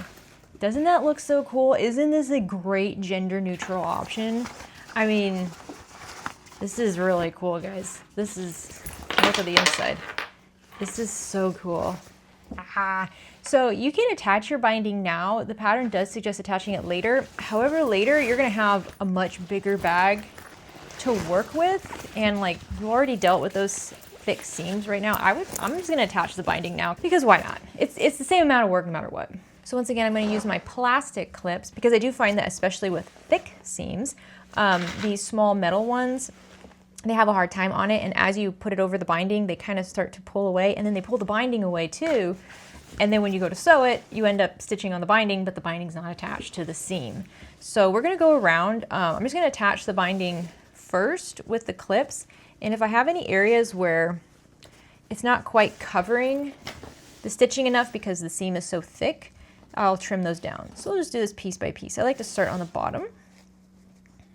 And I do give it a little bit of a stretch as I go around because the elastic can kind of bunch up on itself. I find that on the corners, I usually have to trim those down a bit just because my seam allowance isn't totally consistent. It's hard to keep a exact 3/8 inch seam allowance around corners.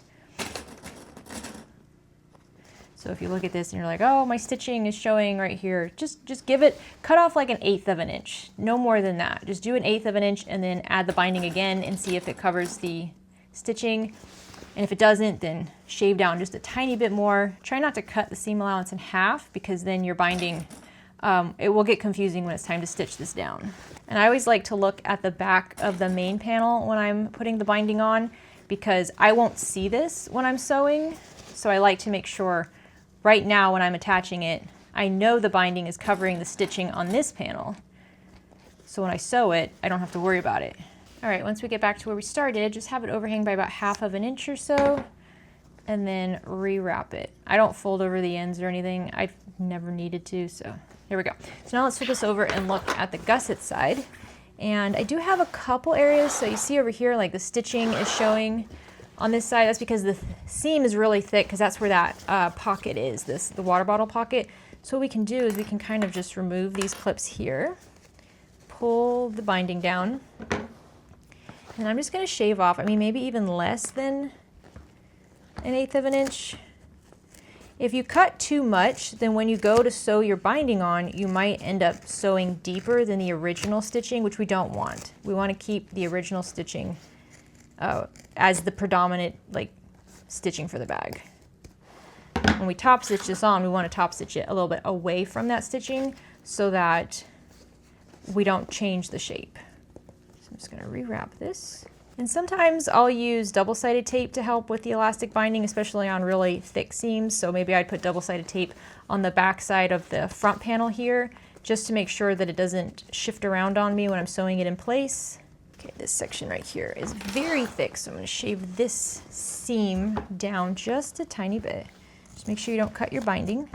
It does make a bit of a mess. So now just check both sides. Yep, stitching is covered. All right, so I'm going to just keep checking all of the edges to make sure I have everything covered.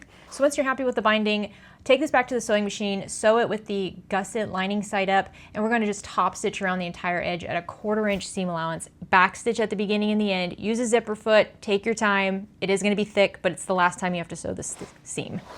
All right, so that actually looks very nice. I'm very proud of myself for that. I was sure that I had screwed something up. Let's turn it out and make sure I didn't do that. Make sure all of the pocket seams look good. You have a lot going on and a lot of things that could get tucked into seams that you don't want tucked into seams, so you gotta just double check everything.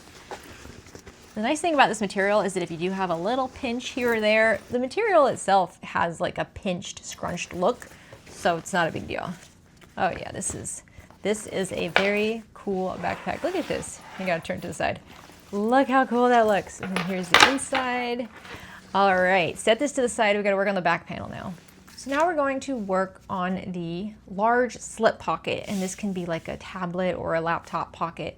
So you're going to mark the midpoint on the top and bottom of your large slip pocket, and then using that midpoint mark, measure 1.5 inches down and just draw a center dot. We're going to install our magnetic snap here. So I'm going to install the female portion of this magnetic snap on the main panel, and then I'll do the male portion on the flap. So there's gonna be a flap that goes down over it. If you don't want to use a magnetic snap here, you don't have to. You could just do this part of the pocket and then don't do the flap at all, and then it's just a very large slip pocket with no flap or snap. That's another option. I'm gonna take my washer and I'm going to lay it over that dot that I marked and just mark placement for the prongs. So if you're doing it with the pronged magnetic snaps, you will want to add a little bit of stabilizer on the back of this. So I just have a scrap piece of my fusible fleece, and I'm going to mark those same placement marks for the prongs on this scrap. And then I also have some duct tape to cover the back of the metal prongs so it doesn't rub against anything. So now we're gonna grab a seam ripper and very, very gently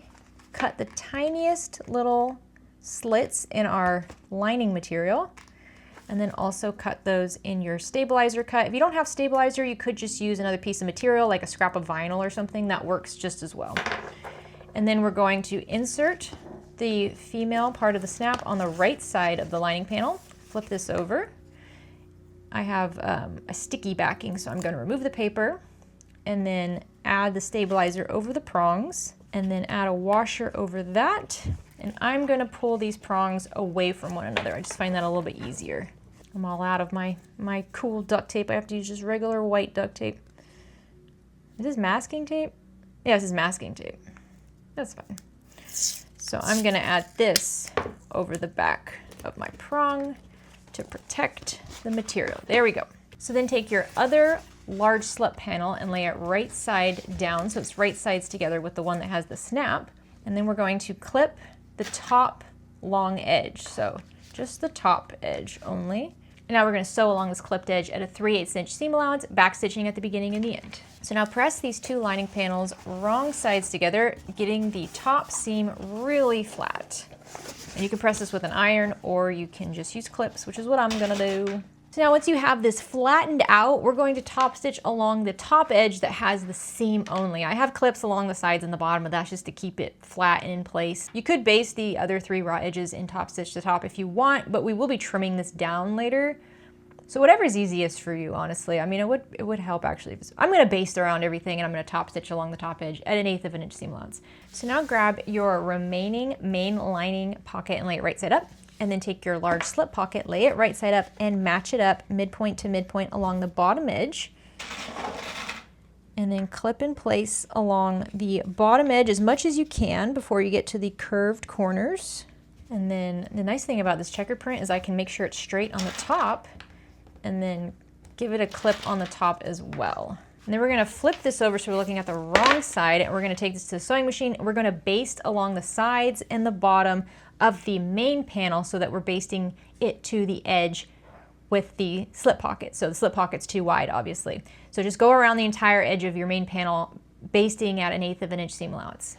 Once you have that basted in place, flip it over to the back side of the main lining panel and use the edge of the lining panel as your guideline while you trim off the overhang of that slip pocket. And you should just have to do it on the sides and the bottom corners. So now flip it over. And like I said, if you weren't adding a magnetic snap, you could just leave it as is like this, just a nice big slip pocket. But I'm gonna still do the flap. So set this to the side for just a moment. So now let's work on the flap. So you're gonna need your 2 flap pieces and then the male end of your magnetic snap. I measured 1.5 inches up from the bottom edge of the flap on the right side and I marked a center dot and then marked the prong slits using my washer. I did the same thing for the stabilizer, just like we did with the other one. So I'm going to just carefully cut along these slits, very, very, very carefully. And then also on the stabilizer. And then we'll just insert the male snap on the right side of your flap and then flip this over. If you have a sticky back like I do, you can remove the paper. And then insert your stabilizer over the prongs on the wrong side of the material. And then add your washer over that. And I'm going to once again spread these prongs open and then cover them with a cut of duct tape. Okay, once you have the snap installed, now we're gonna take both of our lining flap pieces and lay them right sides together. And we're going to clip along the sides and the bottom edge, and the bottom edge is where the magnetic snap is. And now we're gonna sew along the sides and the bottom edge, all at a 3/8 inch seam allowance, back stitching at the beginning and the end. If you wanted to reshape this so it had like a rounded bottom corner or something, you could definitely do that. All right, so before we turn this right side out, let's cut down these corners.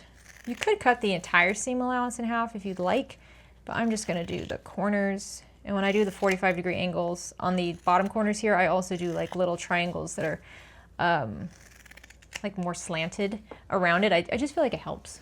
So now we're gonna turn this right side out, so you should just kind of scrunch it down and then use your thumbs to push the bottom up. Because once you get the bottom pushed up a bit, then you can just kind of pull it out. So it's not a very difficult like tube to turn. but I do like to grab a turning wand and push out those corners because it just makes it easier. So make sure if you have the rectangular bottom like I do, you really push out those corners. You want it to look as neat as possible. Remember, this is in the lining, so if it's not perfectly sharp corners, not a big deal. So if you want to press this with an iron to flatten it, you can, or you can just kind of use your fingers to push out the seams and get a nice little square bottom here, and then also flatten out the side seams. Ooh, for those of you guys who are sticklers about pattern placement, look at that. Look at that. It looks, it's almost perfect. I mean, it kind of looks perfect, doesn't it? Those checkers are matching up real nice. That was good. That never happens for me.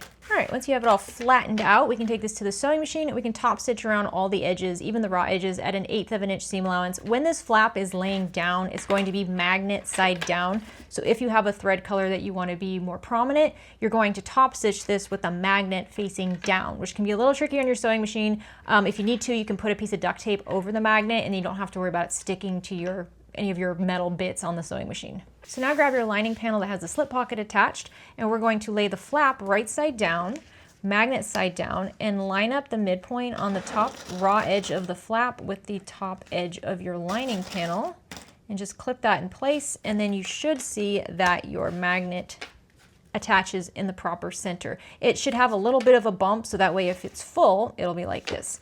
So now I'm going to go to the sewing machine and I'm just going to baste along this top edge at 1/8 of an inch seam allowance. If you want to do like the big 2-inch square rectangle on the top, you can. I'm not going to do that though because I don't want it to be in the way if I have a bigger item in my bag. And there we go. The back lining panel is now good to go. So the last thing we need to do is make the exterior back panel that has the strap. So we're going to start with the strap anchors. Take your 1 anchor cut and we're going to just fold it in half, or take a ruler and draw a line between 2 opposite corners. Typically I would just use a ruler and a rotary cutter and just slice this, but since I don't have that right now, I drew a line and I'm going to just cut right along that diagonal line. So then you're going to fold this triangle in half, like long point to long point, right sides together. And I'm just going to use clips to kind of hold that fold in place. We're not sewing it just yet, we just want it to stay folded. So with your little folded triangle bit laying like this, with the wrong sides are out and the folded edge is on the bottom and the diagonal is on the left side, you're going to take your webbing, and I marked a line that is 2 inches in from the edge of the webbing, and we're going to just insert this into that triangle, and the 2-inch mark line should line up with the right straight edge over here. So you want 2 inches overhanging on the right edge if you have it oriented like mine, but it needs to be coming out of the straight raw edge. And then just unclip your clips if you use that, and then tuck this into that fold. Just wrap it around nice and tight. And then add some clips along that right raw edge to hold that together, because that's where we're going to be sewing. So repeat this with the other connector and webbing. Okay, once you have these both tucked in and the 2 inches hanging off the straight edge, we're going to sew along the straight raw edge of our little triangle unit at a 1/4 inch seam allowance, back stitching at the beginning and the end, only that right straight edge. So once these are sewn on, you can remove the clips that are holding the webbing in place. And then you're gonna flip that strap anchor wrong side together, right side out. You have this little triangle. Isn't that cute? And have like a little peekaboo down here. So tuck in that overhang of your strap into the fold on the side, and then just straighten out your triangle so you get all the angles matched up and the corners matched up. And then you can press this with an iron, or you can keep it pressed using clips, which is what I'm gonna do. So now lay your 2 strap units up and make sure they're mirrored. And now we're going to take these to the sewing machine, and we're going to top stitch around the outer edge of each triangle at a 1/8 of an inch seam allowance. And then if you'd like, you can do multiple top stitchings inside that first one, each time doing a 1/4 inch more in. That just provides a lot of structure and stability for these straps. So I'm going to do that. I'll show you how to do one of them, and I'll do the other one off camera. Okay, so you see in the end, it just has a cool thing. They're not exactly the same. I don't do things perfectly. They're a little wonky, but I think they look great. So I'm just going to cut off the hangovers on the edge here, so the webbing and the bit of the material. Okay, you can set these to the side for just a moment. And now we're gonna work on the big backpack straps. So these are actually pretty easy to do. So we're gonna work with the straps with the foams, okay? So have both of these laying right side up. It's really hard to get everything. I'll lay them like this so it's easier for you to see. And you're gonna need your final 2 pieces of webbing, which are the longer ones. So the bottom of the strap is the rounded bit right here. You're gonna grab your webbing, and if you'd like to mark on this, it makes it easier for me, measure 1 inch up from one end and make a mark.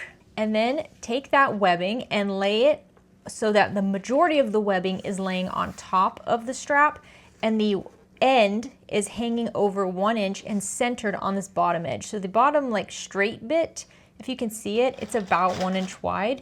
So you just want it to overhang 1 inch on the bottom straight bit, just like that. Do this for the other strap as well. So now baste these 2 webbing ends in place on the bottom of the strap at 1/8 of an inch seam allowance. Okay, once you have these basted in place, you want to do your best to make sure that the strap stays centered because we're going to sandwich this. So what I'm going to do is I'm going to twist my strap like this, and I find that actually helps. So just twist the webbing. There we go, the webbing, not the strap, sorry. And then grab your 2 strap cuts that do not have the foam, and you're going to lay them right side down and find their buddy. So they should be identical when they're right side down. So you see this one won't work on this strap, it has to go to this one. So do this for both of them, and then clip along the side edges, the bottom, all of it except for the top straight edge. Keep the webbing away from the side seams. We do not want to sew it into the sides. So once you have all the raw edges clipped together, we're going to sew along the 2 long edges in the very bottom at a 1/4 inch seam allowance. You're not gonna sew the top straight edge closed. You're just going to backstitch at the beginning and the end.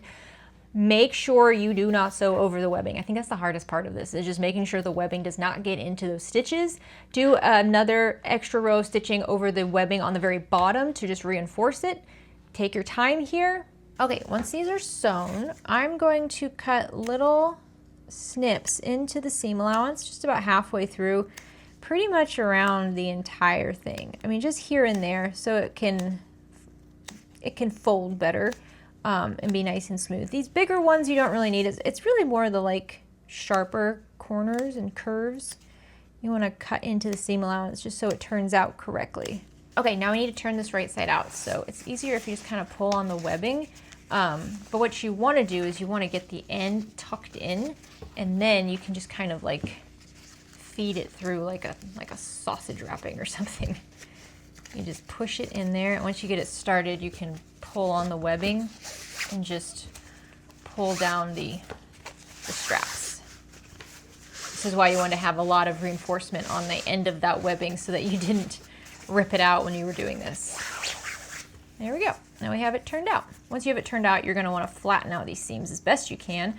I'm just going to use my fingers for this because I don't have a turning tool long enough to really get in there. So I'm just going to kind of push along the seam to get it rolled out and flat, and I'm going to use clips to keep it in its shape. We are going to top stitch this. If you're using quilt cotton or anything like that, you can just iron this. But you still do need to make sure you flatten out these seams as much as you can. So once you have one strapped all flat and pressed and ready, just repeat that exact same process with the other one. Okay, so now we want to top stitch around all the edges of this strap and also close the top up there. I have my webbing just kind of hanging off the bottom here. I would suggest you have these mirrored before you take them to top stitch, because if your top stitching thread is not the same as your bobbin thread, if you top stitch it like this, one side's going to have one color and the other side's going to have another color when you attach it to the backpack. So decide how you want it to be in the end, and then just top stitch around all the edges at 1/8 of an inch seam allowance, back stitch at the beginning and the end. I would suggest you start and stop along the top raw edge. Okay, doesn't that look cool? That looks cool. So now we want to attach our ladder buckles, and I gotta be honest with you, I always do this wrong. So let's just try to mirror what the pattern is doing. So I'm going to measure 1.5 inch down from the end of my strap and make a mark on my webbing. So you're going to take one of your ladder buckles, and with your strap right side up, we're going to slide the end of the webbing from underneath the ladder buckle in the middle slot, and then we're going to slide it down towards the top slot. So the little lip on the bottom here, that's the bottom. Just make sure you keep your webbing straight. So up and then over. So we're going over, I mean, I don't know how you count these bars. You count the top as 1 bar, but you should have 1 bar exposed, 1 bar covered with the webbing, and then another bar exposed, and then the lip on the bottom. And we're just gonna slide this webbing up, and we're going to get the middle bar here to cover that 1.5 inch mark, just like that. So when we flip this up, it should be strapped right side up, and then the ladder buckle also right side up. So now what we need to do is we need to center our webbing on our strap and stitch it down, which is a little hard because it's all curvy. So I am going to use some double-sided tape to help with this. So I think I'll just add my double-sided tape to the actual strap, and I'm just going to eyeball this, just center it along the entire strap all the way to the top, and then remove the paper. And you can either start at the bottom, and if you have a little bit of overhang on your webbing on the top, you can trim it down, or you can start at the top, and if you have to adjust the buckle, whatever you want to do. I'll try doing it at the top. So I'm going to line up the raw edge of my webbing with the top of my strap here, and I'm just going to carefully maneuver this around and try to just tape it in place. I know it seems a little wonky right now, but it will look good when you top stitch it down. Just go all the way down here, and then make sure it matches up with the webbing that's down here on the bottom. So I do like to use a couple clips right here just to make sure that the webbing that overhangs the bottom edge is matched up. So yeah, you see how it's a little wavy here? That's okay. Once we top stitch it down, it's gonna be fine. So now we're gonna go to the sewing machine, and we're going to top stitch along the edge of the webbing all the way down to the buckle, getting close to the buckle hardware, and then back up all the way to the top. You're going to top stitch at 1/8 of an inch seam allowance. I do suggest using a zipper foot so you can get close to this middle hardware. Take your time with this. So once you have one strap top stitch on, you're going to repeat that for the other one. Just make sure once again that they are mirroring one another. You don't have them both in the same direction. It should be opposite. So now grab your strap support cut, and on the wrong side, draw a midpoint line running parallel to the 2 long edges. And then I put some 1/4 inch wide double-sided tape over that midpoint line. I'm going to remove the paper, and I'm just going to fold the long raw edges back, wrong sides together to meet that middle line, and tape in place. And do this for the other long edge as well. I'm going to flatten this out as much as you can, so if you want to press it with an iron, go ahead and do that. Okay, now set this to the side for just a moment. So now grab the exterior main panel and lay it right side up, and you're going to want to draw 2 horizontal lines. One that is 4 3/8 of an inch down from the top, and then another one that is 3.5 inches down from the top. See if I can get everything to work out. So we're going to flip our straps up, and they should kind of be like a V. They should go away from one another. And we're going to flip them so that they're back side facing up. I like to transfer the midpoint line on my edges here as well, my horizontal lines. And what we're going to do is we're going to lay our backpack strap so that the top straight edge is going to match up with the 3.5 inch mark, just like this. And the inner corner of it is going to match up with the midpoint. Same thing with the other. The inner corner is going to match up with the inside here, and then you're going to have the bottom edge match up with that straight line. So this is how you should have it in place, and you're going to want to do a few rows of stitching here. So we're going to do a few rows of stitching all the way up to 1 inch. So what you can do is just lay a ruler on the top here and then make a 1 inch mark on the back of each one of these straps, so you know that's how far you want to go. So start at 1/8 of an inch seam allowance along the bottom raw edges, and then maybe do a 3/8 of an inch, and then a 1/2 of an inch, and then a 3/4 of an inch, and then a 1 inch, all the way up. Okay, lots of stitches. So now you're going to take your strap support, and what we're going to do is we're just going to lay it over it. So the bottom edge of the strap support is going to line up with the bottommost horizontal line, just like that, and then the strap support should cover all the stitching you just did. Isn't that nice? So I'm going to add some more double-sided tape to help with this. I'm going to add another strip right over the center of the back of this strap support, so right over the raw edges, and then remove the paper, and then flip this wrong side down, line up the bottom edge with that bottom horizontal mark, and just press this really well. If you want to use some clips on the side to help, you can. And now we're going to top stitch along each folded long edge, top and the bottom, at 1/8 of an inch seam allowance, and we're also going to top stitch at 1/4 of an inch seam allowance from those raw edges, just for extra support. Backstitch at the beginning and the end of the stitching, which is going to extend to the edge of your main panel. Okay, do you see how it's coming together? When you pull the strap down, you have that extra support to hold the strap in place, and it naturally kind of curves out, which makes it a lot more comfortable to wear on your shoulders, and it looks better too when you wear it like that. So now let's trim down the excess of the strap support on the sides. This is easiest to do from the back side of your main panel. All right, so do your best to keep those straps out of the way. I know it's big and they kind of fight you. So now we need to attach the bottom parts of the strap. So you're going to lay your bottom strap pieces right side up, and when you attach them to the side, they should be going in towards the center and up. So not not like this. They should not go down. They need to go up. So make sure you do that.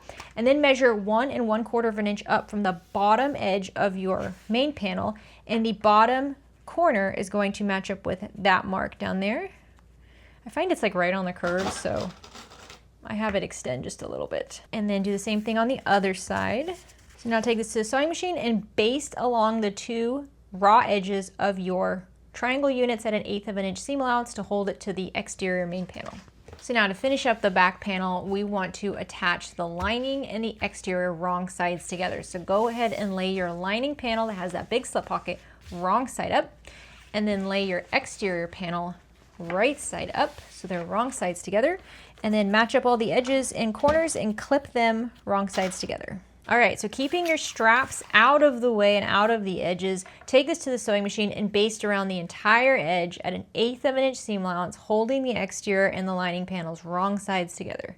All right, before we attach this to the rest of the bag, you wanna make sure you get all these straps under control. So I like to just grab like the loose bits here and get a rubber band or something and wrap those up, and then you'll be able to tell if these big straps are in the seam, so just keep them out of the way. So now we got to combine the back panel with the rest of the bag. It's very big, I know. Flip it so it's the lining side out for the gusset, and then open your main gusset zipper a little bit. There we go. Just flip this out. So I have my back panel right side up. I'm going to keep it right side up, and then I'm going to flip my entire bag right side down, lining side up, and I'm going to find all my marks on my main gusset and match them up with the marks on the back panel. So these marks are going to be the midpoint marks on the top and the bottom, and then also the gusset marks on the left and the right. So get all those clipped together. Actually, yeah, we're going to use the plastic clips again because these seams are once again going to be pretty thick. Okay, this is tricky because now you have the whole bag fighting you. Make sure you keep everything out of the seam, okay? No straps, no webbing, nothing like that. None of the pockets on the side. It's a lot, I know. You're gonna sew this with the gusset facing lining side up. That's how I always sew gussets. And we're going to sew around the entire edge at a 3/8 inch seam allowance, back stitching at the beginning and the end. I will be using a stiletto and a zipper foot. I find the stiletto helps when the seam is pretty thick. Sometimes it will stick to your needle and kind of go up with the needle. I keep the stiletto pushing the fabric down. So my stiletto is just pushing the material down to the presser bed so it doesn't stick to the needle. Just take your time here. If you need to change your needle, go change your needle. Okay, I'm gonna be honest, that was challenging. That was very challenging. It's because of the material I'm using. It's a very professional material, but it's very dense. And so down here on the corners where we have the water bottle pocket and we have those strap anchors on the side, it's not super thick, it's just very, very dense. So it sticks to the needle. I did have to change out my needle to a 90-14, and honestly, it took me about 8 minutes to sew around this. So this is where, yeah, it's not beginner friendly. This is, you know, if I was making this for personal use and not for the tutorial, I would have used my industrial machine to help with that. So now what I'm gonna do is I'm just gonna kind of clean up these corners because I know that my seam is a little uneven. So I'm just going to clean it up so it'll bind easier. And then the areas where I have really thick seams, I'm just gonna trim those down because I know I'm gonna need to do it anyways. All right, final sewing. We need to attach our binding. So once again, I'm going to fold it onto the edge, looking at the back side or the lining side of the back panel to make sure I'm covering up all the stitching here. And I'm just gonna stretch it as I go, especially around those corners so it's nice and taut. Okay, so now let's top stitch this binding into place. We're going to top stitch at a 1/4 inch seam allowance, back stitching at the beginning and the end. Once again, the lining side of the gusset's going to be facing up. Use a stiletto, use a zipper foot, use that thicker needle. I know this is a tough seam, but it's the last difficult seam you have to sew. We just have a couple more things to sew after this, but they're very simple. All right, after you top stitch that on, check the back, make sure you caught all the edges. Some are close, but it looks good. So we're gonna flip this so it's exterior right side out gently. It is a big, glorious bag. Look at this. Oh my word. And none of our straps got sewn in. That's good. The back is looking so good. Look at those straps. Doesn't that look amazing? Wow. Wow, wow, wow. I'm gonna zip everything up. This, it's one of the prettiest, coolest bags I've ever made. It takes work. You know, it takes time, it takes work, but it is so worth it. Look how incredible this turns out. I mean, look at this. I mean, I don't even believe I made it. And I spent the last 2 days doing this thing. Okay, the final step is finishing up the backpack straps, which is pretty easy. So see if I can get you to see it. Take one end with your ladder buckle, and we're gonna slide it right side up through that middle section where you already have the webbing. So it's gonna buddy up with the other webbing, and then it's gonna go up and over the bottom bar here, or the second to bottom bar, I guess, it depends how you look at it, and then through that bottom opening just like that. And that's how we thread that on. Repeat that for the other side. So the other side, keeping everything straight, goes through the middle opening where we already have the webbing, up, and then over that bottom bar. Ta-da! And now to finish up the ends here, you could use rivets if you like, but I wouldn't, because this can kind of bang around your body and you don't want rivets hitting you. So I'm just gonna singe the end, fold down about an inch. I'm just gonna fold down the edge back about an inch, and then I'm gonna refold it again. Just wrap it up so the raw edges are tucked inside. And well, do I want it to look like this, or do I want it to look like that on the front? No, on the back is fine. And then I'm just gonna clip this to hold this in place. Do the same thing with the other end of your webbing, your other strap, and then take this to the sewing machine and just top stitch around this fold over square at 1/8 of an inch seam allowance, back stitching at the beginning and the end. If you also want to do a little X, you can. This will just secure it, so do this for both of your straps. And there we go. We did it, guys. We made this giant backpack. It is so good. I am not making another backpack this year because after this one and the other backpack we did earlier in the summer, I don't have it in me to do any more backpacks, but man, did we pick the best patterns, didn't we? Isn't this just gorgeous? I hope you love making this. All right, what do you think? They're so good. They're so good.